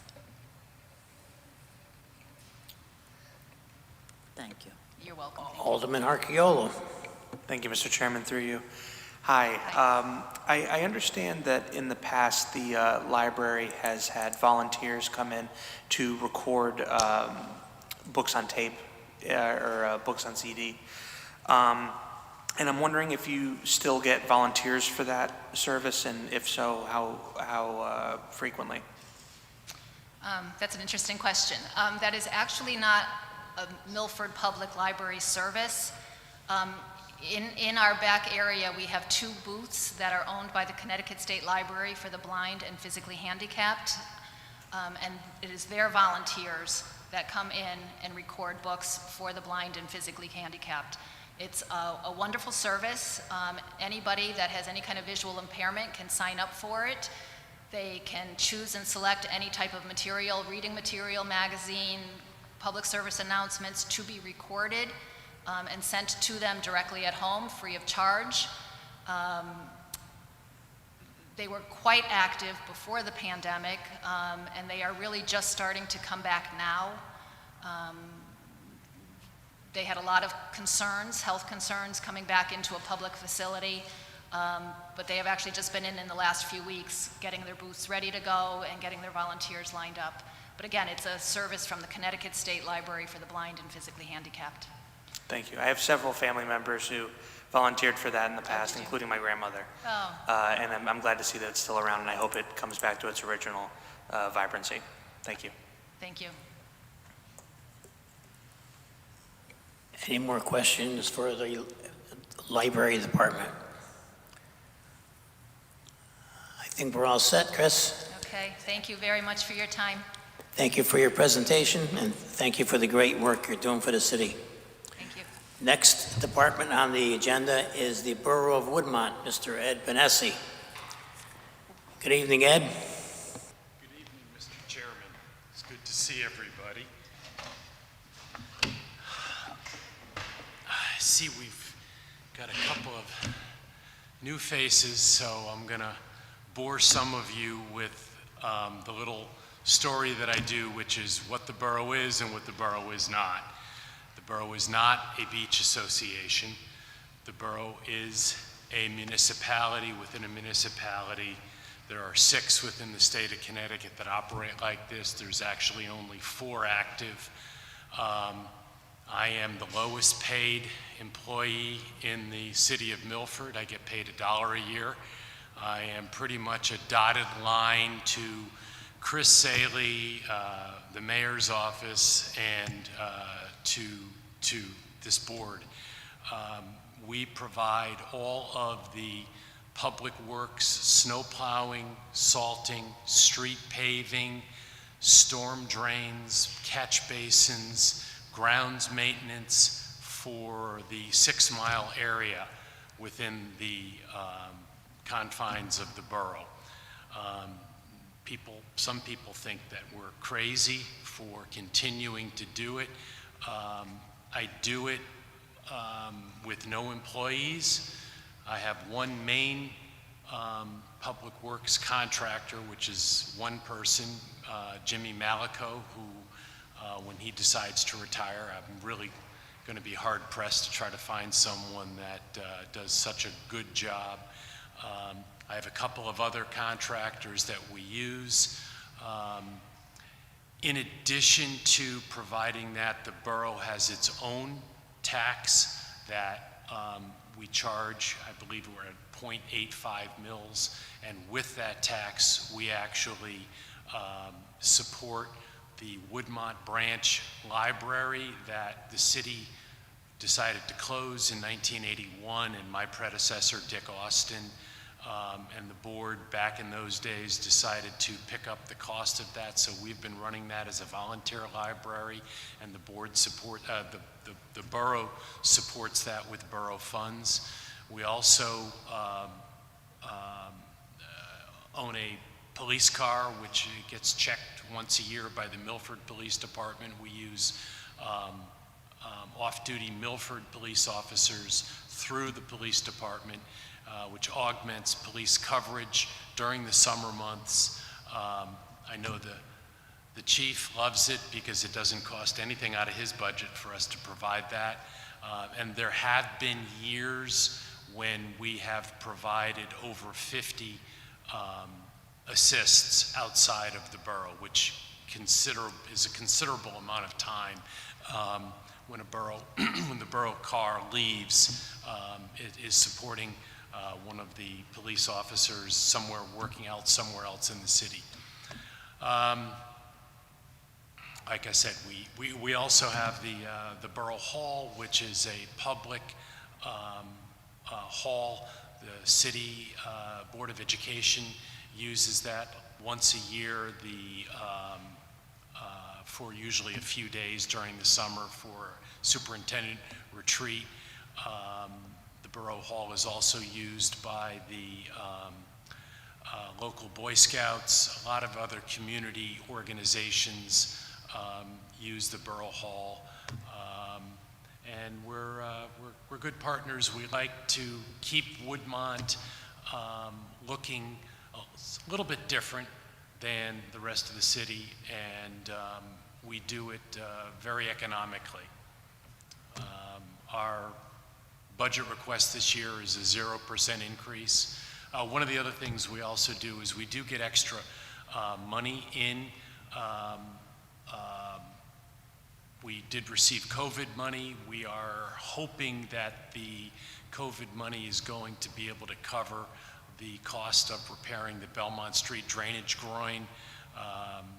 There's a second payment that's going to be coming in, but the total amount of the repair cost has been estimated between $600,000 and $700,000. So we're hoping that we'll be able to cover that without any additional cost to the city. The mayor and I have gone back and forth on trying to find a way to come up with funds for it over the years, and it just keeps getting pushed back with other projects. So we also provide extra sand, we're not supposed to say sand, we're supposed to call it low hydraulic movement material on the Category G beach, which is a public beach which runs from Clinton Street down to Bonsaline Street. We're doing a project there now which is Our estimated cost is about $150,000. That is a beach that was designated after Storm Beth in 1992 by Army Corps, FEMA, DEP. The city actually signed the maintenance agreement, and the borough and the city jointly maintain that Category G designation, which is a coveted designation.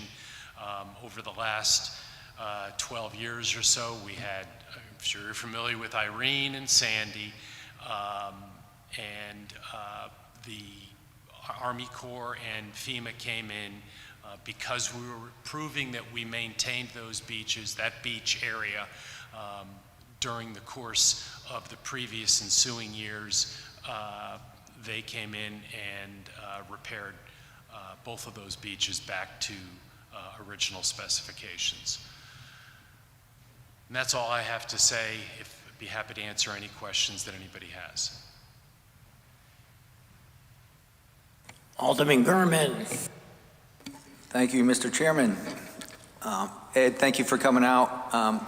First of all, as a Borough of Woodmont resident, I'd like to compliment you for all the stuff and hard work you do for Woodmont, for that $1 a year compensation. It's actually down to 87 cents after tax. After taxes. I didn't know if you donated it back to the borough or not. I tried. For some reason, I have to take it, and it's it's pretty funny. But like as Ed says, the borough does a lot of stuff for very little dollars, very efficient dollars. Beautification, the roads, the beaches, I mean, really a lot of work. And it's, you know, a lot of you drive by there often, so it really looks nice. And we got a new flagpole, was it last year or 2 years ago? Believe it or not, it's been 2 years. March 1st was 2 years. We got it in just before COVID hit. And that was a joint effort. We set up a GoFundMe. We had, I forgot, I think it was about $15,000 in GoFundMe money. The city helped out with providing the crane. It was some extra special long crane. It was pretty interesting. If you go on our borough website, you can actually see the video of the crane that actually pulled the old one out and put the new one in. It was an interesting process. So just to follow up, so one question. So several years ago, FEMA and the Army Corps, everybody was there, did a study in front of, my area. Crescent Beach. And they determined after a couple $100,000 study that it needed sand. Is there anything in the pipeline for sand in that area? I was skeptical that it was going to work for several reasons. They did not get Army Corps involved. I was there. We used the Borough Hall for that public hearing, and the design looked beautiful, but I actually talked to the designers, and I said, what type of material are you using? Did you consult with the Army Corps of Engineers? Did you study wave action? Because that's all the stuff that they did when they designed the Category G beach on the other side, and they didn't. And I think that part of the fact that I think 5 out of the 11 properties that are on Crescent Beach, actually their deeds read that they own to the mean high water mark, and there would have had to have been agreements signed, either quit claiming that deeded beach right over to the city or to the borough. And I don't know, I was not privy to how that occurred. I don't know, Mr. Mayor, you were, I think, more involved with it than I was. So to follow up on that Crescent Beach project, it was one of the CDBG DR grants that we received for both design and construction. We designed it. DEP told the designers what they would allow for and what they would not in terms of building resiliency, building an additional buffer between Long Island Sound and that portion of Beach Ave. The Army Corps did make recommendations.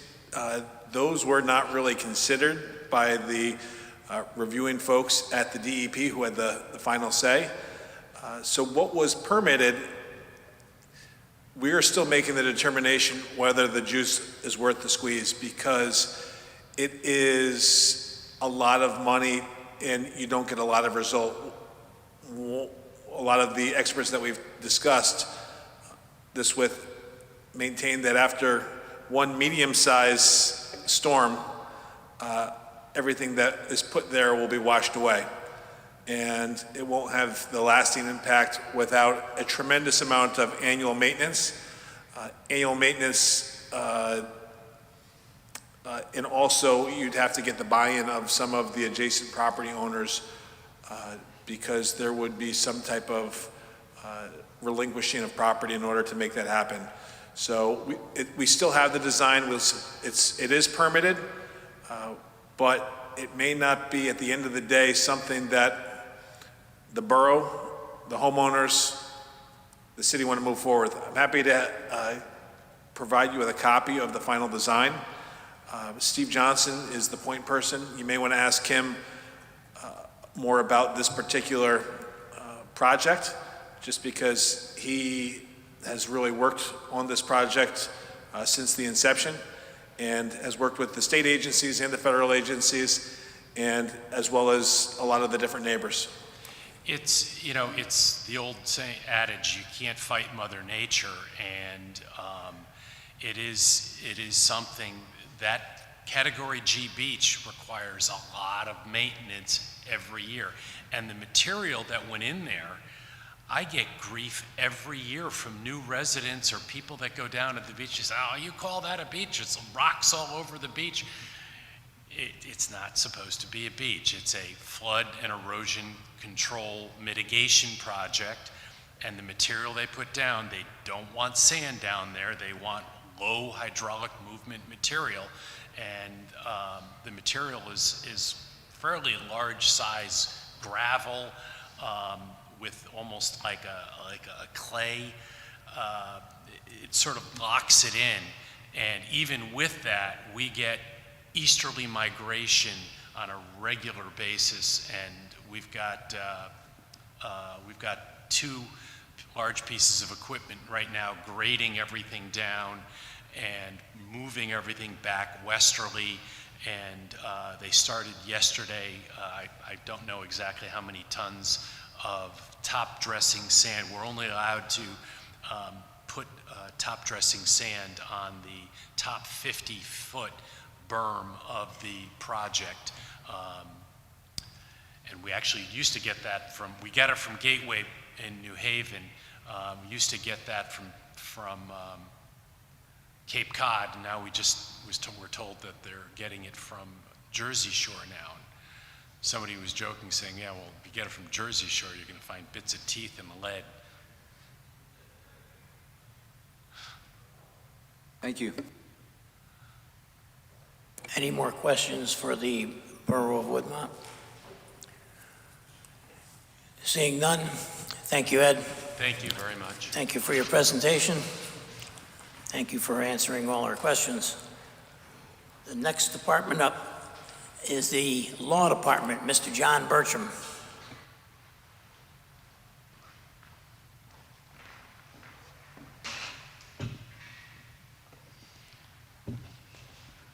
Good evening, John. everyone. Good evening, Mr. Chair. I'm sure you have my budget in front of you. It's a flat budget once again. I think for the 10th straight year. The only thing I want to mention is I think the only increase from last year is about, looks like $7,000. It's reflective of in regular wages and a couple other, I'm trying to think, for computer, that was taken out. So there's a wage increase from last year's, only as to my position, because my position follows MSA. The other employees are part of the Town Hall Union. That contract is up as of June last June 30th, so we're in negotiations now. So it is anticipated that the other positions will receive increases as a result of negotiations. Happy to take any questions, but otherwise, it's the same budget. Alderman Vitale. Thank you, Mr. Chair, through you.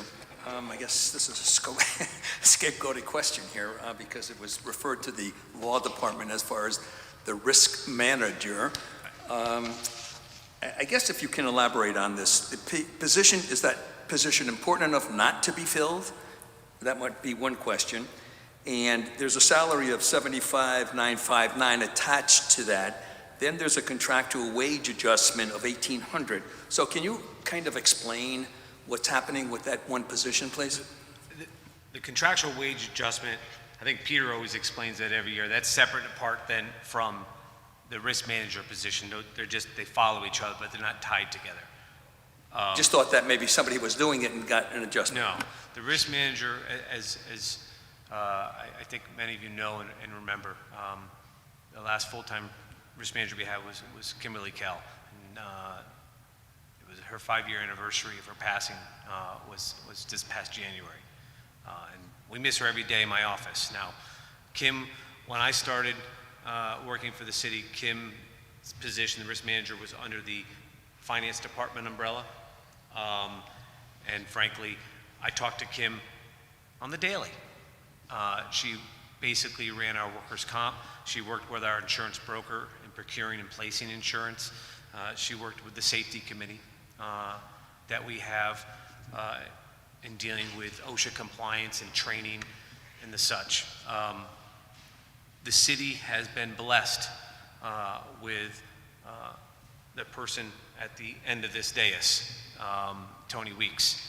Tony Weeks is one of the most knowledgeable, smartest people I know, and has been a godsend for my department and frankly for the city, because she's been acting as a risk manager in conjunction with myself, who has an experience in workers' comp. So I'm not saying that I do as much as her, but between the two of us, we have held the mantle up.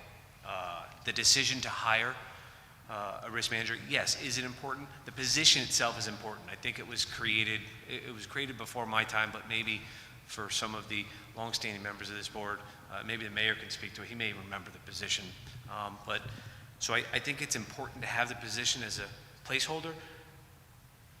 Nobody could replace Kim Kell, but I don't think there's been a drop off in the services. We're still getting the best insurance for the city at the best prices, and that's workers' comp, liability, auto, property.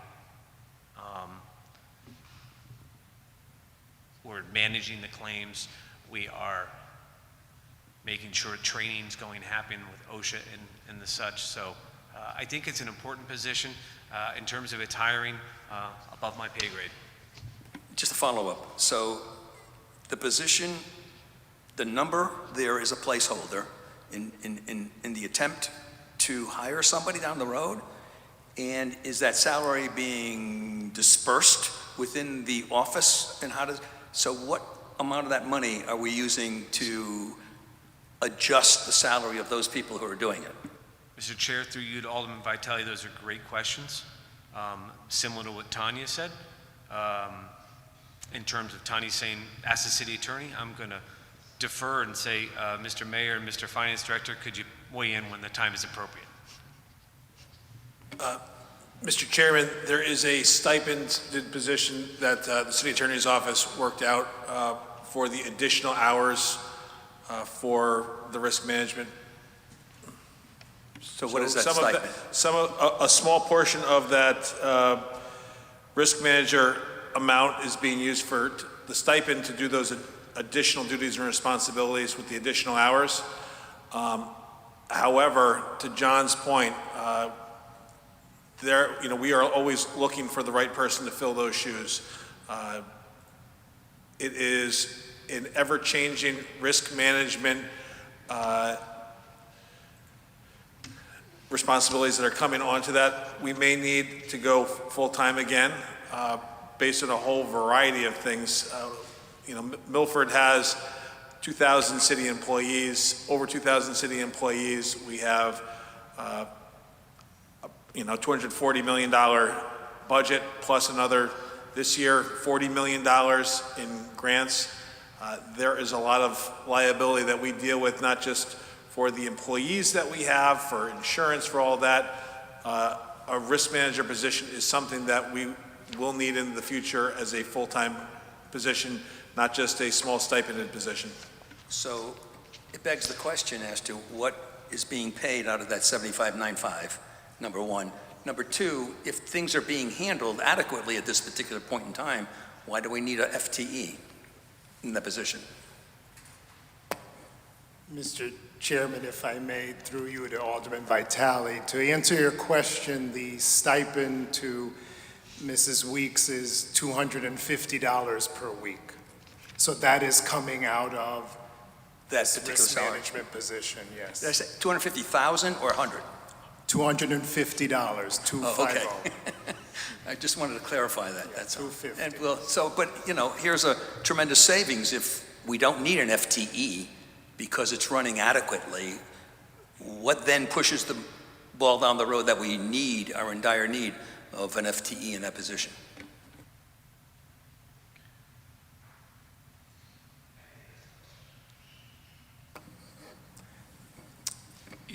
For me or for the mayor? I'm sorry. You said, I think that's a question. Seems like everybody's anxiously awaiting to answer it, but I don't know. Through you, Mr. Chairman, to Alderman Vitale. As John said, I will echo, Tony Weeks has been incredible.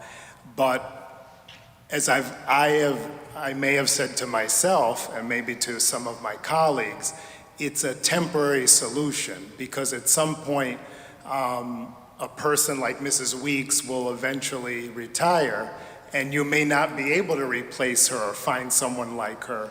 And in addition, the position is quite involved. Many of us in the city do a great deal, but there are always things that we put on the back burner that need to be done. And in this particular example, here's a good example. It would definitely help the city at some point to get a full-time risk manager to focus, 100% on the job. Now, Tony is doing 100%, if not more, but again, people like Tony, unfortunately, we don't come easy these days. Thank you.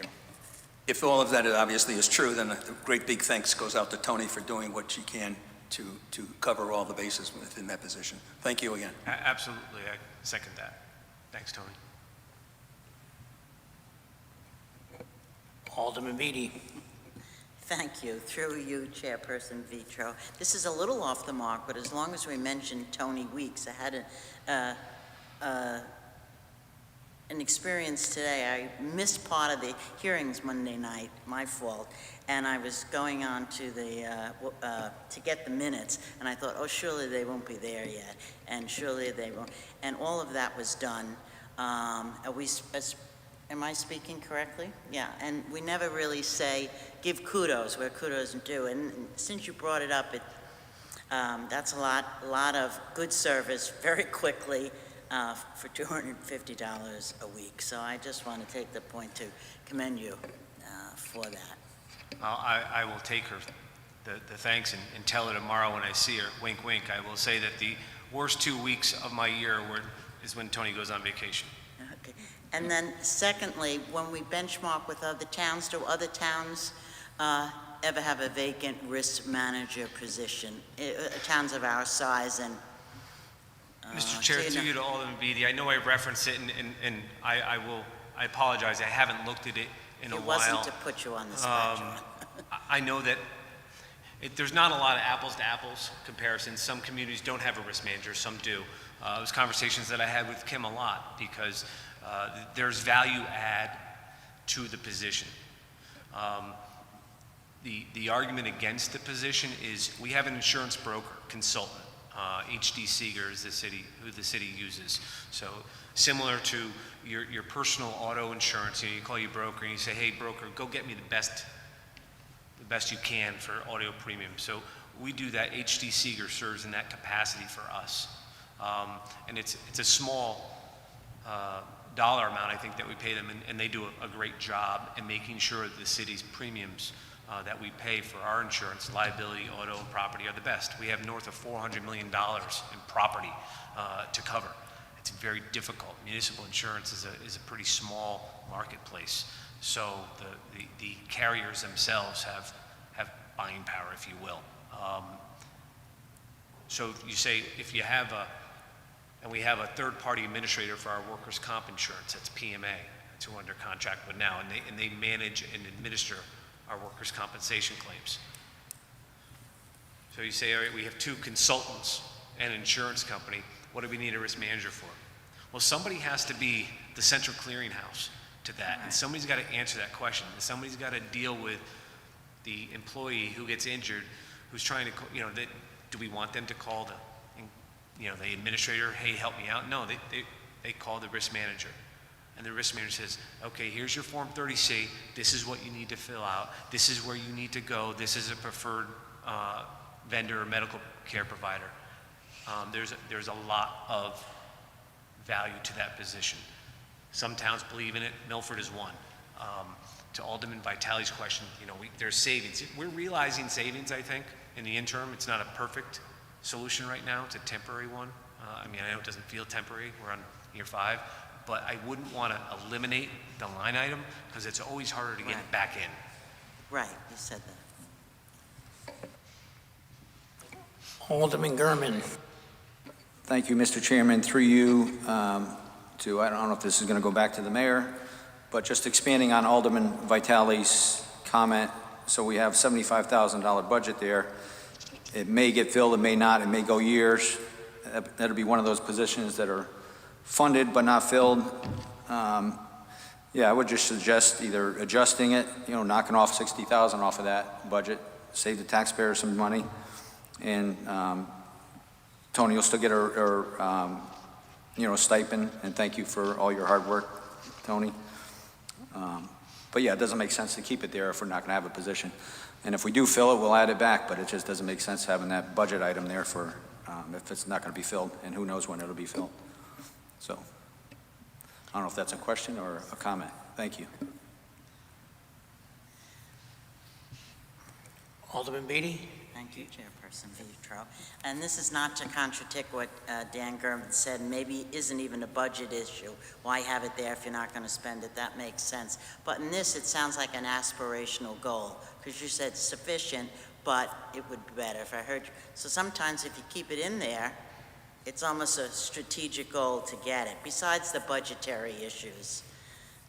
I mean, if you need the money, you would take it and use it elsewhere right? But is it an aspirational strategic position that you think is necessary, is the question. I like that it's there. Okay, I want to fill the position. Knowing that it's there, I know that it's not.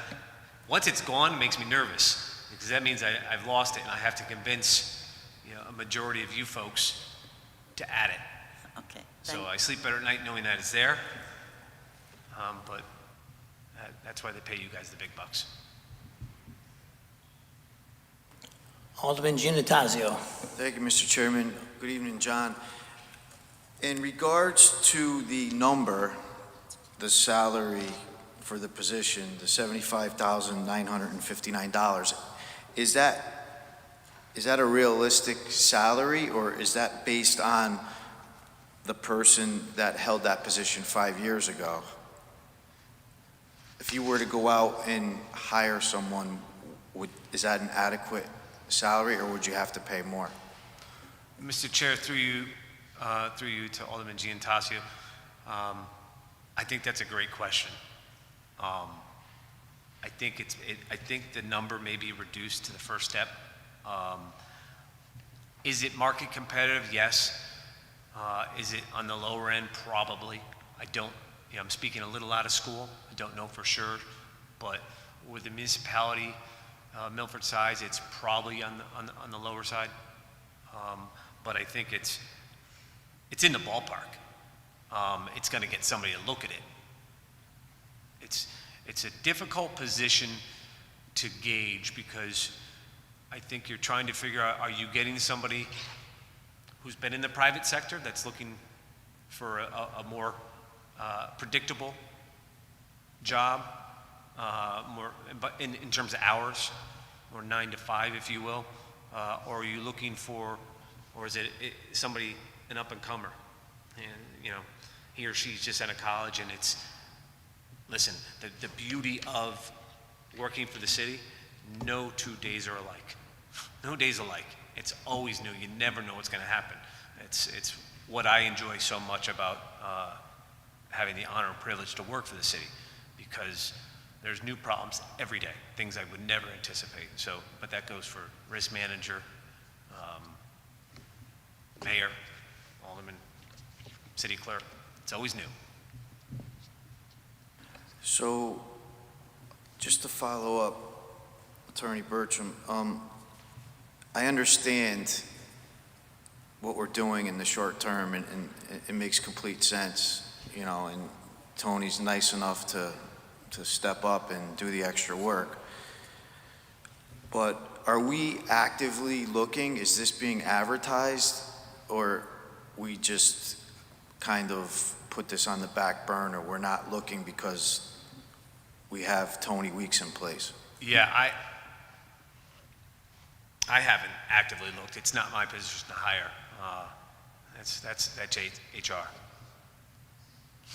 Yeah, I haven't. Again, that's if there's been no open job postings. I don't think, not for Okay. 2 years. Thank you. Any more questions for the law department? Seeing none, thank you, John. If I could, just one last thing, Tony, just forget everything you heard when we start negotiations, by the way, because she's on the other side, and there's all this thank you may have just hurt me. So thank you for your patience. Have a good evening. Next department on the agenda is the Department of Permitting and Land Use, Mr. Joe Griffith.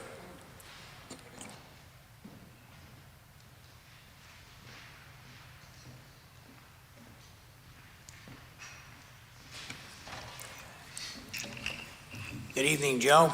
Good evening, sir. Very briefly, I'll just give you a summary here of what we've been up to in the past year.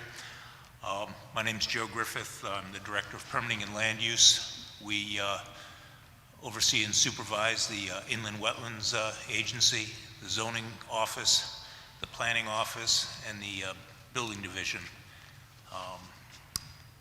The 2023 DPLU budget is $1.1 million, represents an $18,000 increase over the current year's budget of $1.082 million.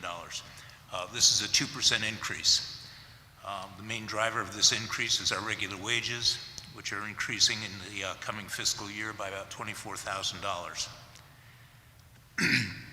We're continuing to work with vacancies in both the building inspector A position, which has been vacant for over a year, and more recently a clerical position in our zoning office, which has been vacant since February.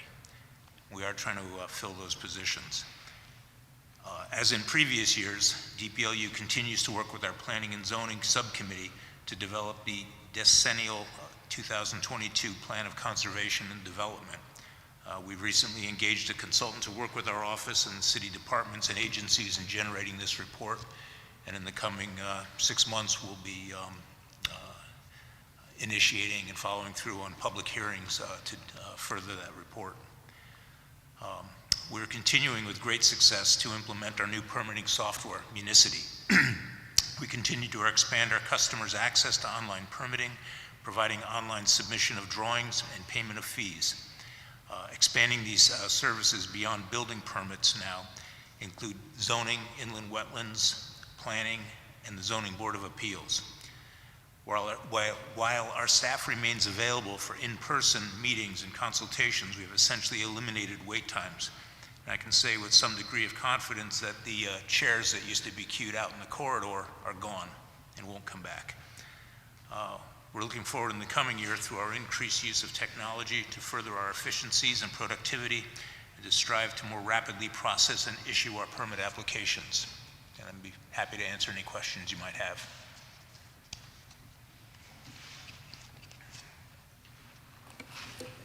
Alderman Gurman. Thank you, Mr. Chairman. Through you to Joe. Thank you again for all your work that you do.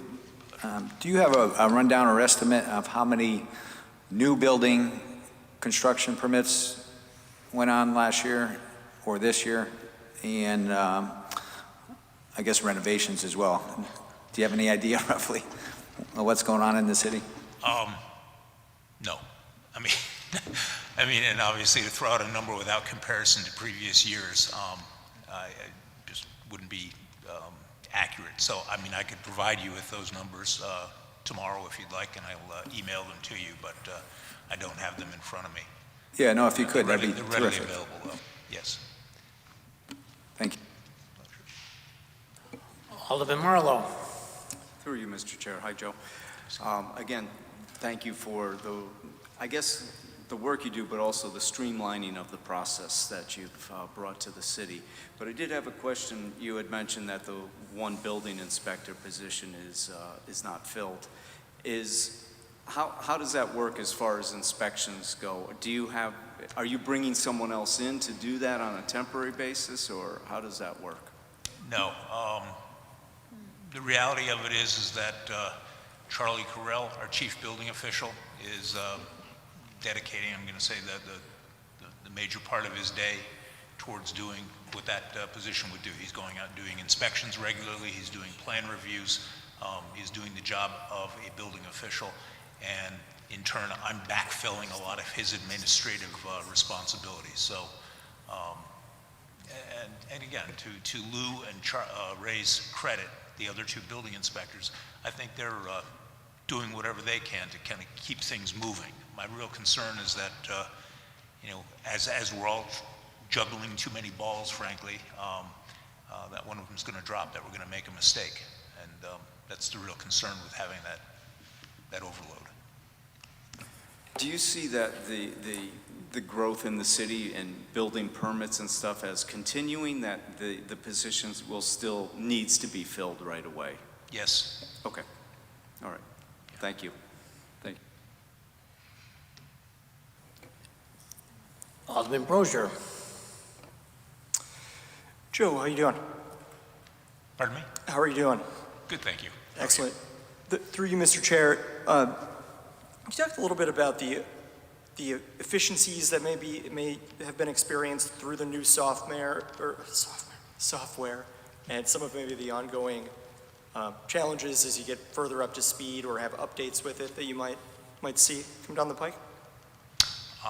What we are seeing is the increased efficiency, the rate at which we're able to turn over building permits, literally is in the logistics and speed in which we're taking everything in electronically. So typically, what used to happen 3 or 4 years ago, we'd come in and you'd have plumbers and electricians and mechanical contractors primarily all queued up in the corridor waiting for the department to open, and then they'd wait their turn to get in. Now we'll show up, and very literally, Charlie Carell and the building officials will show up at 6:30 in the morning. They will open up, it's not their email, but their dashboard, and they will see waiting for them from the previous night anywhere from 15 to 20 of these permit applications right there. And a lot of them get streamlined right through. I mean, they've got the payments attached to them, they get the required documents attached to them, and so literally we're able to process those permits within minutes, 20, 25 minutes of review, and get the permit emailed out. And so like literally a plumber can apply for a permit at 8 o'clock last night and receive his permit by 9 o'clock in the morning. So it's that kind of turnaround that we're dealing with. Obviously, not all projects are that streamlined, but that is the bulk of the numerical permit count that we're turning out regularly. So that's kind of it in a nutshell. That's great. Thank you. Alderman Giannattasio. Thank you, Mr. Chairman. Good evening, Mr. Griffith. Can you elaborate on the building inspector position, why it hasn't been filled? Yes. I don't think we're offering enough money. I think, I'm on a mailing list put out by the State Building Inspector's Office. Anytime there's a vacancy anywhere in the state for a building official position, me and unfortunately my staff is also getting the notice. And you know, a building inspector's position, I think, I don't want to generalize too much, but it's getting offered at $80,000 per year. Our building inspector A's right now are making, I think, $76,000. So are our building inspectors that are currently there, are they at some point going to see an increase in their salary? Only through their union. I mean, at this point in time, I mean, I would like to have serious discussions with both finance and with the mayor's office and human resources about raising the building officials into a higher pay grade. So are you saying that people aren't even applying for the position? Yes, that's exactly correct. And how long has it been posted, or how long has it been, how long have you actively been seeking to fill the position? Over a year. Because in all honesty, in your comments tonight, when you say, you know, hopefully you don't drop a ball and make a mistake, that's concerning to me. Yes. Sitting up here, I don't take that lightly, because, you know, we have to support, you know, our city, we have to support our departments, and I know that your department is a revenue stream. It's a revenue stream, you know, when we're issuing permits and doing inspections. So, you know, if we're behind on that, you know, it's holding us back from realizing the revenue. That's how I see it. If I may, we're also public safety. I mean, the reason that building officials are required to be hired is for public safety. It's to assure that the construction going on is to code. And I mean, yes, we obviously would like to keep the revenue streams going or whatever else, but when I say dropping a ball, I mean something serious where we haven't picked up on Right, a and violation. I'm glad that you mentioned that, because I don't want to discount that either, because that's paramount over everything. And, you know, able to not get backed up with the work, you know, a backlog, because then it's a customer service issue. So I think we have to get really creative with the fact of filling this position, because we are still growing as a city. We see development up and down the Post Road, downtown Melford. I mean, and we're fortunate. We should be grateful. So I'm glad that you made that point, and I just wanted to dig a little deeper to see, you know, how long this has been going on, to see if maybe we can assist in some way. I know it's more or less a finance decision that needs to be made, but, you know, I think that it's an important position. Yes. And it sounds like it's important to you, and for you to be successful, you know, in your department. So, you know, I think we should continue the conversation. I'd like that, thank you. And, you know, see if we can get these guys an increase, the guys that have been there, because I know how it is, you know, it's like everything today, right? The people that are with you are making X, but then in order to find new talent, it becomes a problem. Yes. Because you have to pay more, and so we're gonna have to make that decision. So, thank you. Thank you. I'll tell you one thing, Mr. Griffith, I've been a professional contractor for almost 50 years, and living in this town for over that, and this town has come way, way up with the building department. And I really appreciate all the work that you put into it. I have never had less service because, as you say, you're down one man. I call for an inspection, they're right there. The guys on the counter, the guys helping with the permitting process, and all the inspections out in the field, just is fantastic. It used to be a city that I would like to avoid building. I'm serious. And now, all my friends, I have a lot of friends in the building business, they're appreciating all the hard work that the building department has done over the years, especially the last 4 or 5 years. So thanks again for all the work that you do, Joe. Thank you, Mr. Chairman. Come a long way, and we appreciate it. Any more questions for the building department? Alderman Vitale. Thank you, Mr. Chair, through you. Good evening, Joe. Sir. Did I understand that you said part of the difficulty in hiring an inspector is because of the salary? Partly because of the salary that's being offered? I believe so.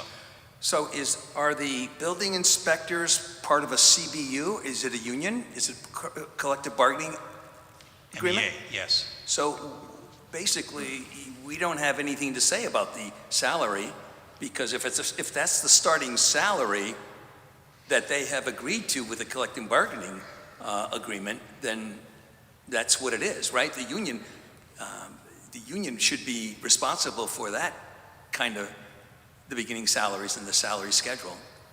I believe there's a couple of ways that I've discussed with the mayor. And Mr. Chairman, so the chief building inspector is part of MSA. MSA's contract has recently settled in 2021. So you'll see an adjustment in the wage of the chief building inspector, as well as the DPLU director. He is a non-reposition that follows MSA, which settled. However, MEA, which are the 2 building inspectors, that's still an open contract. When that settles, there will be a significant pay increase because there will be retroactive. So as soon as that contract settles, there will be a significant bump in that line item. Just to follow up with that, how long have we been out without a building inspector?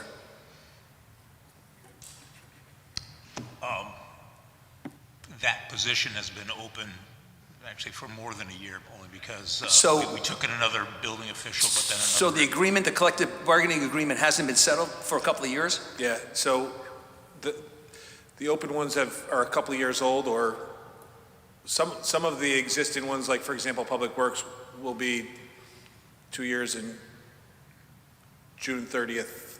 June 30th. But there's several that have been open for several years, and that's standard. That's how it works all the time. We just finalized the fire department contract in 2021. MSA, I believe we have a TA with the public health nurses, but most of our collective bargaining units are still open. So when they settle, there will be a significant pay increase retroactive that will then be reflected in your budget books. So right now, those contracts that have not settled, the last couple of years, we have still accounted for them and for that retroactive pay raise, and you'll see that in the salary reserve account in the back of your book, or the anticipated amount in the salary reserve in the back of your book. Just as a follow-up, isn't there state law as far as timelines with negotiated salary? We follow every part of the state law and the negotiation terms. So some of these are open for 2 to 3 years, some of these bargaining? And then we pay out these lump sums because we have to pay retroactively? Wow. This happens everywhere. This is how the process works. Thank you. Thank you, Joe. Any more questions for the Department of Building Permitting? Alderman Brozier. Through you, Mr. Chair. Am I wrong that it's my understanding that building inspector shortages aren't unique to Milford, that other cities are experiencing this as well? I don't know if you could speak to that, or maybe to what is required to become a building inspector that makes it so difficult to the certification process? Excuse my naivety for this, but. So, in answer to your first, I guess, comment or question, my only gauge are those emails. I get the emails coming in, maybe that's once every week, every 2 weeks or something like that, where I notice that wherever the municipality is, they're open, have an open position for a building official. Yes, they do seem to be more common, more coming in more rapidly in the past year. The standards for licensing really haven't changed at all. It's typically about a half year of formal training through classes done at the state level, in addition to having a certain amount of trades experience, and it varies for different types of inspector positions. But it does require a license issued by the state to be either an assistant building official or a building official. Again, that hasn't changed in the past 10, 15 years. Thank you. I mean, it is a rigorous process, though. I guess that would be the... Sorry, gotta clarify something. Any more questions for the building permit? Alderman Beatty. Yes, through you, Chairperson Vitro. Thank you, Joe, for all you do. This is really in response to the last comment, just to clarify. My understanding is it's good budget practice to put aside while negotiations are going on. So management and the union negotiate, and they can't come to agreement.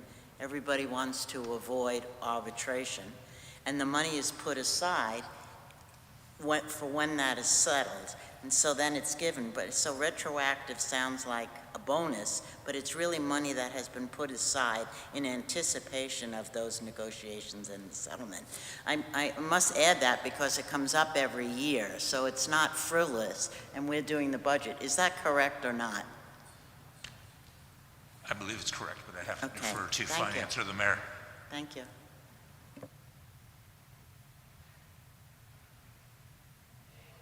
Any more questions for the building department? Seeing none, thank you very much, Joe.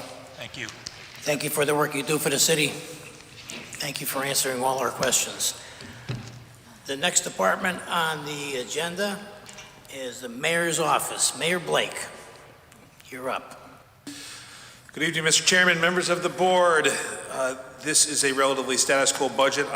I am happy to answer any of the questions that you may have for this, and I'm happy to work with our finance director to answer some of the questions that come up for the following departments, including general expenses, public debt service, employee benefits, insurance, claims, benefit and salary reserve, private school textbooks, education audit fees, school debt, employee benefits, and education and health insurance. So you're going to be opening up questions for any one of those departments. Is that right, Mayor Blake? If you want to go in order, just so that everybody can appropriately flip to the right page, that may be the best. Yeah, well, we'll take one question at a time. Anybody have any questions for the mayor's office? Alderman Vitale. Thank you, Mr. Chair, through the mayor. Okay.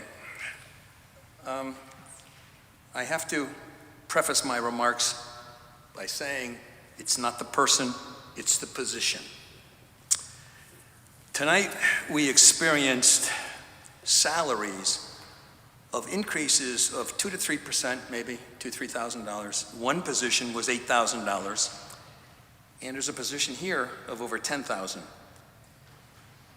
I don't know. I mean, we have a big business here. It's a $242 million budget. That's pretty big business. And I don't know any CEO, and the mayor of any city is a CEO, I would imagine, that makes only $2,000 more than its chief of staff. I don't know anybody. I know a couple of CEOs at this podium sit here, and I'm sure they have assistants, and I'm sure they don't make less than $2,000 So my question is, within the last two budget cycles, last year and this year, there's been an increase of $20,000 to the chief of staff. So I really don't understand that. I know there's a lot of justifications of saying, we look for the best and we have to provide the best for our citizens. The workload is more, so forth. But I can't understand why the mayor only makes $2,000 more than I can't say second in command. I don't know how that level of opportunity is going to be there, but at least the assistant or chief of staff, as we know it, over a CEO. This is a big business operation, and maybe you can give me some enlightenment on the fact that why your salary is only $2,000 more, and why that existing salary has, over the last budget and this budget, been $20,000. I don't know I'm sure my comrades on the other side of the aisle have realized that there's been a $20,000 increase. My colleagues, I should say, not comrades. So, Thank you, Mr. Chairman. Through you to Alderman Vitale. My salary or my annual wages 11 years ago when I was in the private sector was much greater than my salary that I sit here today. I'm not doing this job for the money. My salary is, I think, in the lower half of all of the city employees that we have, if you at least have total compensation for all the city employees for the year. I'm not doing this for the salary.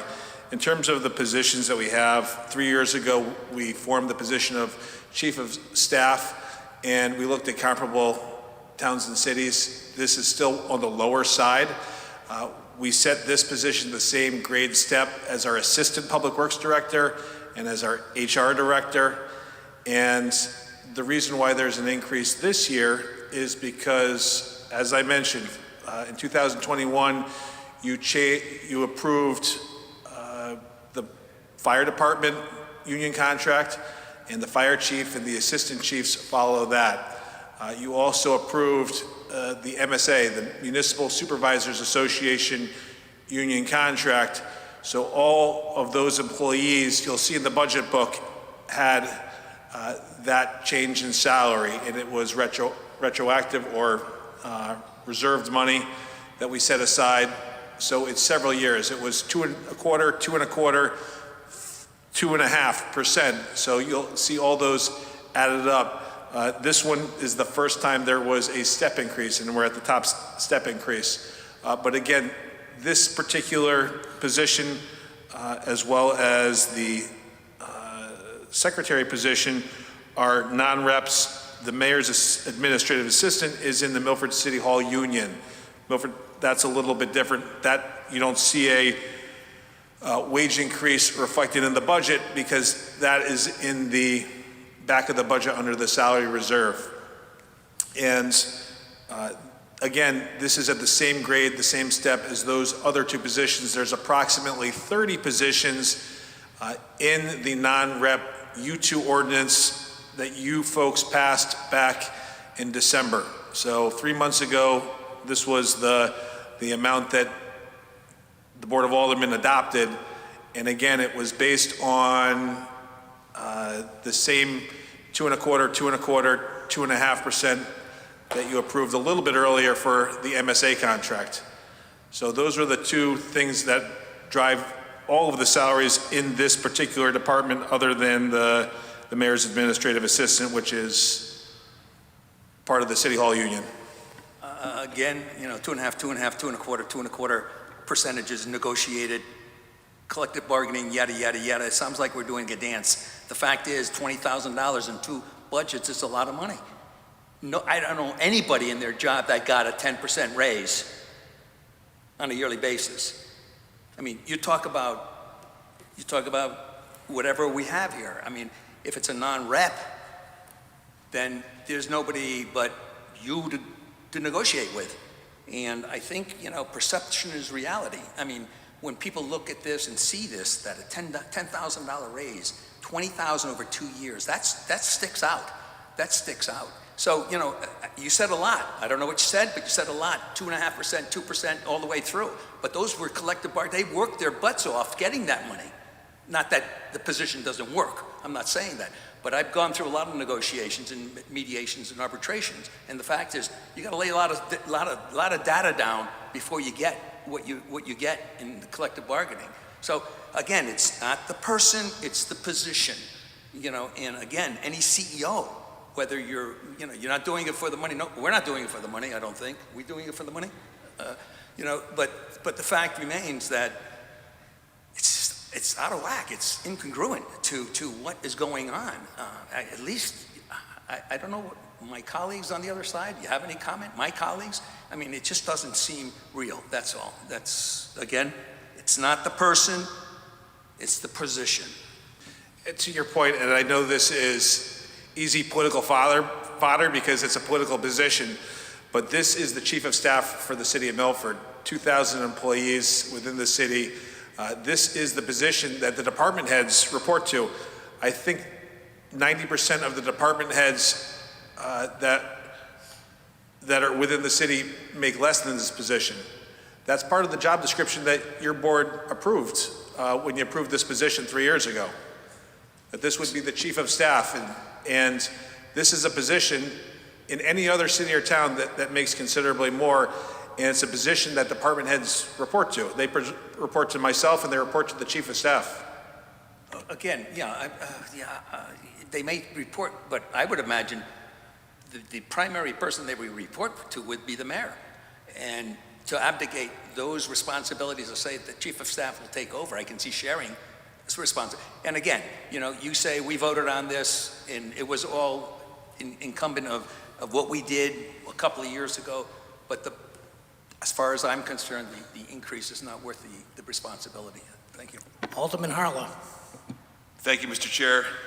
I would like to add to this conversation that I think the city sees tremendous in gains and benefits from tremendous value from both Justin and the mayor. And frankly, I don't think we pay him enough.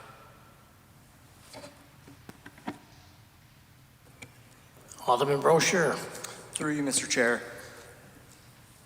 Mayor, am I wrong here that relative to other cities and towns, I mean, I've worked for 2 municipalities that were much larger, but the scope of work that fell under the chief of staff was so much more narrow relative to what Justin is doing. I would imagine comparable towns as well.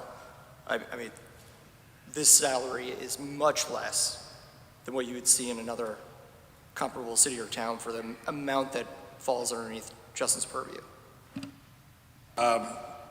Just remembering the conversations that we had from 3 years ago when the position was created, towns to the east and the west of us, Stratford and West Haven, their mayor's offices had not just a chief of staff, but they had a director of constituent services, they had a chief of staff, they had an assistant chief of staff, they had a CAO, all within the mayor's office.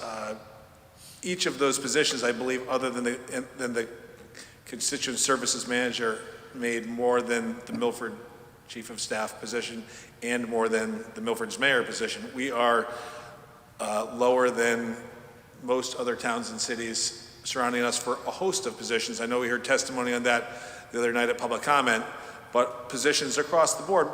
We're New Haven County, we're not Fairfield County, so by that very nature we are a little bit less, but again, towns to the north, south, east, and west of us, maybe not the south because that's Long Island and that's not a fair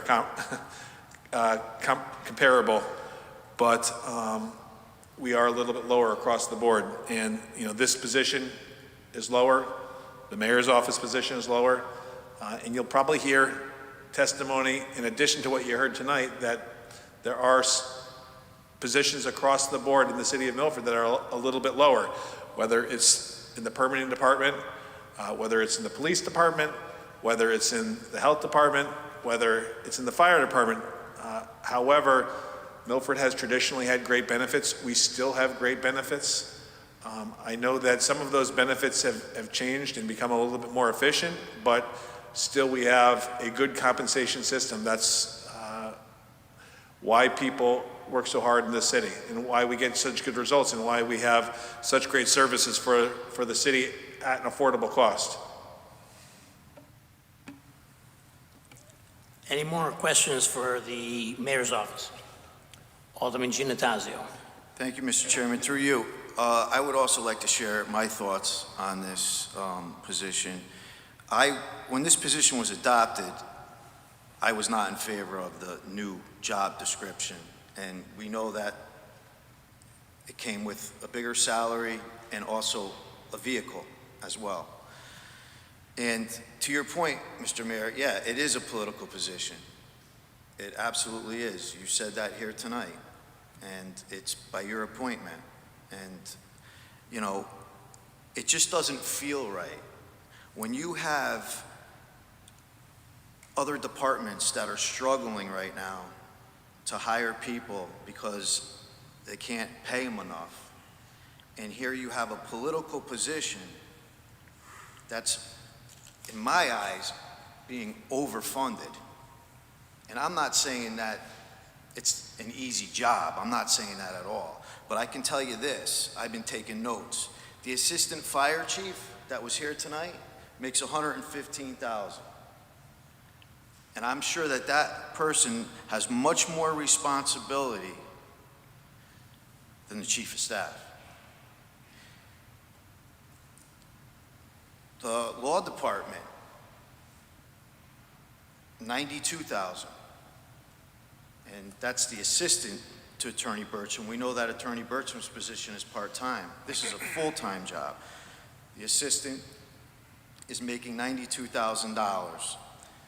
The head of the public library, $112,000, who has people under her, is the head of a department, has to answer to people, to staff, daily operations, budget.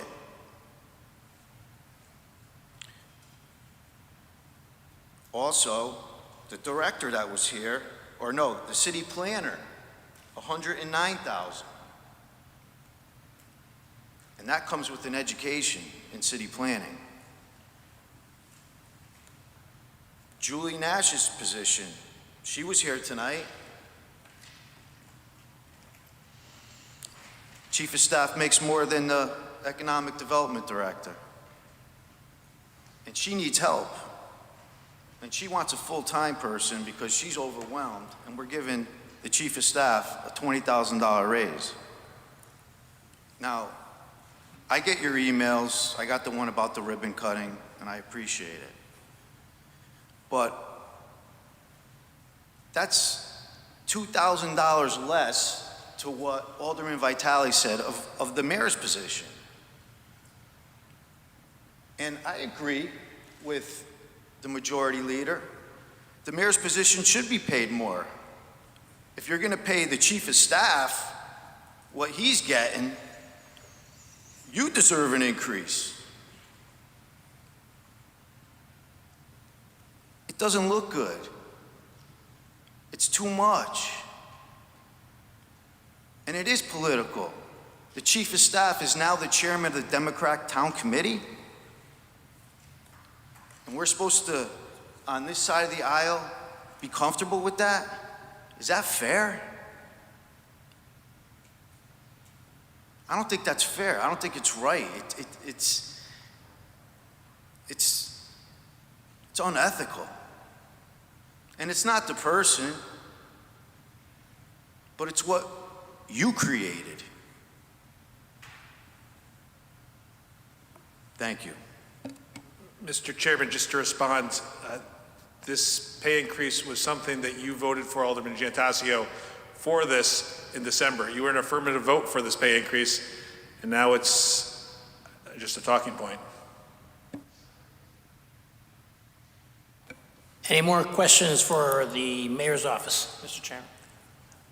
Yes, Alderman Archiola. It's not a question, but it's a comment on Alderman Vitale's comment earlier. I think the comparison you made is that the mayor is the CEO of Melford, and I think you referred to Justin's position as assistant mayor, which I think a more apt comparison would be the mayor is the president and the CEO is Justin. I can't think of anybody who has their finger more on the pulse of everything that goes on in this city than Justin Rosen. And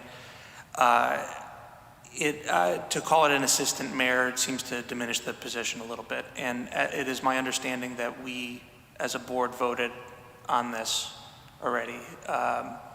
So it seems surprising, the outrage, if you voted in the affirmative. That's it. Thank you. Any more questions for the mayor's office? Moving on to general expenses. Any questions regarding general expenses?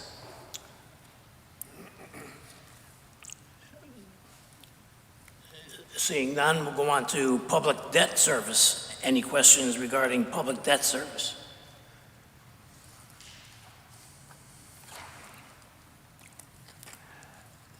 Seeing none, we'll go into, excuse me, employee benefits. Any questions regarding employee benefits? Yeah, I guess so. Seeing none, going on to it. Mr. Chairman? What do you have a question on? Which one? Employee benefits. Oh, okay, that's what we're on, okay. Alderman Gurman, employee benefits. Hold on, let me get the right page here.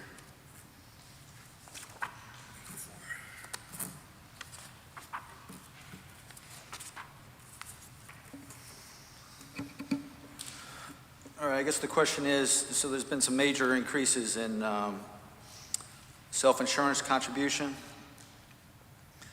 and also, pension contribution. But yeah, I guess the mayor, if you can explain why it's 50% increase in self-insurance contribution? Thank you. Mr. Chairman, through you to Alderman Gurman, huge increase this year for our health insurance contribution. This is the figure that our healthcare consultants are providing us. If you look at this account cobbled together with the education health insurance contribution, it's $11 million. That's the biggest cost driver in this particular budget. It is a huge increase. When you ask to dig down into the explanation for it, our healthcare consultants have placed it almost squarely on utilization. And I think that there's a couple of theories that they've provided us, at least, that during the last 2 years of the pandemic, some of the elective surgeries had been put off, and that's what's driving it. There's a host of littler things, I think, that are also increasing the health insurance costs. One of them is the stop loss coverage that we have. That number has been high. There's, a few people in the city of Melford. Well, first and foremost, we have 5,000 people approximately on our health insurance plan. That's not just the city employees and the Board of Ed employees that are on this, but also their dependents. And there could be someone with lots of needs from a medical standpoint that drive that premium coverage that we have, that excess insurance above and beyond. A few years ago, Milford increased our self-insurance program, or the threshold for it. We were at 100,000 per, I don't want to say employee, per healthcare person. And we increased that because we thought there'd be better value if we increased it to 250,000? 200,000 per employee. And that means that the stop loss coverage kicks in at that point, and the premium for the stop loss coverage has increased a lot, and it's based on a few folks with very significant needs that are very costly. We're trying to find new stop-loss coverage the next month that you continue your deliberations on this budget. Peter and I are working with our healthcare consultants to provide you with the most up-to-date before you vote number. We're hoping we can bring some of these numbers down. But for 2022, 2023, there is no larger cost driver in our budget than this huge explosion of health insurance costs. And we have to tackle that. We've done a couple of things through HR to see if we could drive down, but it's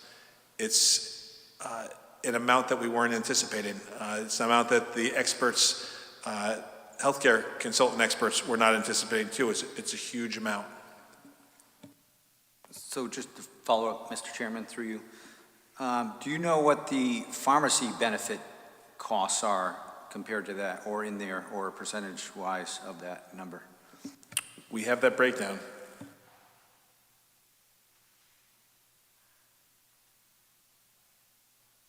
Through you, Mr. Chairman, to Alderman Gurman, it's about 7 million. But keep in mind, I'll just mention as an FYI that this is the main contribution to the health insurance fund, this line item in employee benefits as well as the education self-insurance contribution. It's the largest amount of the health insurance fund budget. But that 7 million, if you will, to some extent is offset by employee cost shares and other revenue sources, Board of Ed cost shares that go into the health insurance fund. So I want to clarify that the full 7 million in RX is not part of, fully 100% part of these two numbers. And just one more follow-up, Mr. Chairman, through you to the mayor.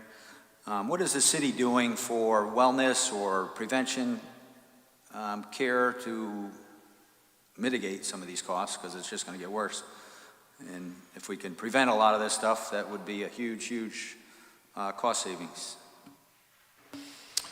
We have programs through our HR department. We have a wellness committee.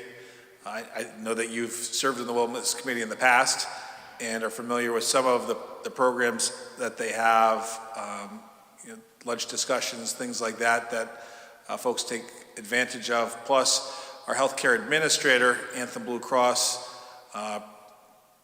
has a wellness program as well.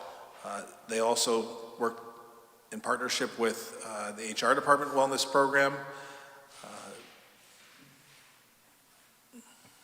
Excuse me, is the wellness committee still in action? Because I haven't seen anything on it in several years. It's mostly, at this point, because of the pandemic, the HR department is doing the lion's share of the work before bringing the committee back. But the HR department, does have continuous regular programming, yes. So the committee is not in action right now, but it's going to come back at some point in the near future? The committee is shrunk in size to the size of our HR department, yes. So it doesn't exist, other than the HR department. Tanya. Thank you. Any more questions regarding employee benefits? Alderman Vitale. Mr. Chair, through you to either the mayor, is it at this point we can find out what the pensions, is this part of the employee benefits pension? What are we funding the pensions at this point? Is this the time to ask that question? So we're funding the pensions at the ADEC. I'm trying to remember what ADEC is an acronym for. It used to be easier. It used to be ARC, Annual Required Contributions, but they changed the tagline to Annual Determined Employee Contribution. And so we're funding at that amount. It's in our budget books. Through you, Mr. Chair, to Alderman Vitale, yes, it's the 14 million line item in the budget book under employee benefits, page 84. And that is 100%, as the mayor referred to, of the ADEC. So we're funding our pension at 100% at this point? Yes. There's some good news in terms of pensions. We were at $350 million approximately a year ago. We had about a $100 million increase over the year. So we do have, over the last year and a half, about a $100 million increase. So approximately over a 20% increase in our pension fund. So that's the good news. So it's not 80% as it was, it's up to 100% at this point? Because it was at 80% for a while, right? So there's a couple of factors. While there's a formula that we use, we continue to bring down the discount rate. So that plays into the formula in terms of 100% funded or not. You know, it used to be at 8.25, and we're on a path to bring it down to 7. If we were back at 8.25, we would be over 100% funded. So, but we've brought it down to, on our trajectory next year to be 7. And that's with support of the rating agencies and our auditor. So in other words, we are 100% funded? Say it in another word. If I can interject here through you, Mr. Chair. Well, my statement was the attic is funded at 100%. So what the attic is for today, we're funding 100%. You are probably referring to the funded ratio, how much is the pension funded. The last valuation, it was at 82%, but we are still awaiting the 7/1/21 valuation report, which should be forthcoming in the next few weeks. And once we get that funded ratio, we expect to increase because of certain factors, including the market. Okay, so we're saying it's about 82%. So having said that, in mutual funds in our stocks and whatever we have it invested in, is any of our money invested in Russian companies? Through you, Mr. Chair, we looked into that, and no, the answer is no. If anything, it's very minimal and indirect. We had looked at our OPED trust as well as the pension, and in both, we are not invested in Russia. Well, as I understand it, it's 82%, and we're not invested in any Russian companies. Through you, Mr. Chairman, yes, to my knowledge, no. Thank you. And again, the 82% does not take into consideration the 20+% increase in our pension. So we should have that report soon. That was 82% a year and a half ago, which was the last time the last valuation report that we had was July 1st, 2021. I'm sorry, July 1st, 2020. Thank you. Any more questions regarding employee benefits? Yes, sorry. Alderman Beatty. Thank you. Through you, Chairperson Vitro. I just wanted to clarify for myself. 82% funded, does that mean, and that's better, the state of Connecticut just reported this week they're 40-something funded, which is better than people expected, but still about halfway to what most municipalities are. But anyway, 85%, 82%. That means if 82% of the workforce who are covered by those pensions retired, that you would be able to, what does it mean in layman's terms? Through you, Mr. Chairman, in layperson's terms, it's more of an actuarial concept. The actuary has to calculate an actuarial accrued liability, and there's a lot of calculations that go into that. And say that number is, I'll just throw round numbers, say the number is, 400 million. To be 100% funded, the pension, the value of the actuarial determined value of the pension, not the market value, but the actuarial determined value would have to be at least 400 million or 400,000, as I said. When it's less than that 400, then you're not 100% funded. So that's what this 81 or 82% from a year and a half ago refers to, that there was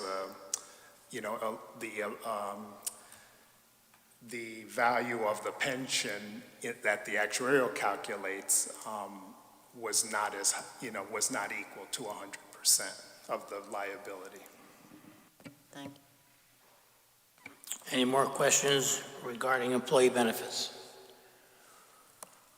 Hearing none, go on to insurance and bonds.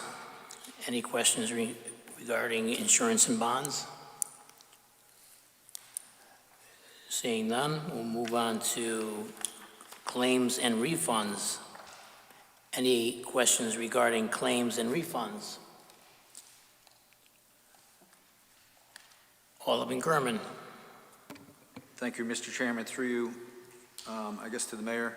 So the heart and hypertension claims, we have a budget of $380,000.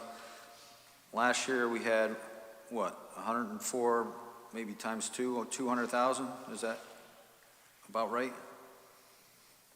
So, Mr. Chairman, this is one where we estimate heart and hypertension only applies to those police officers and firefighters who are on the job prior to October 1st, 1996. So I believe that for the most part, it's retirees that still have heart and hypertension claims, vested heart and hypertension claims, and have some type of liability due to their injury that is still on the books in the city of Melford, and we do have some. There could be a claim just because heart and hypertension claims generally have higher payouts than a normal workers' compensation case. Heart and hypertension, for the most part, is self-insured by municipalities across the board. Milford is self-insured in our workers' compensation, but most cities and towns usually have some kind of coverage for that. We're self-insured for both. We have consultants that we work with that let us know and let the city attorney's office know how much we should put in reserve. However, there are factors outside of our knowledge to what it's actually going to be. These are best estimates. And just because there's so few individuals that still have claims that exist, just because, again, this particular law ended in 1996, it's hard to give you a precise amount, but this is the best guess from the consultants in the city attorney's office. So just to follow up, Mr. Chairman, so that should be decreasing on an annual basis? There could be one or two individuals that may have a claim due. We just don't know. They have an aggravation, there's a widow's benefit, there's a whole bunch of factors that we just do not know. So it should be decreasing, but until all those liabilities are off the books, we have to give a best guess as to what type of claims are going to be realized that next year. Thank you. Any more questions regarding claims and refunds? Seeing none, move on to benefit and salary reserve. Any questions regarding benefit and salary reserve? Seeing none, move on to private school textbook. Any questions regarding private school textbook? Seeing none, move on to education audit fees. Any questions regarding education audit fees? Seeing none, we'll move on to school debt. Do you have any questions regarding school debt? Seeing none, we'll move on to employee benefits, non-teaching. Any questions regarding employee benefits, non-teaching?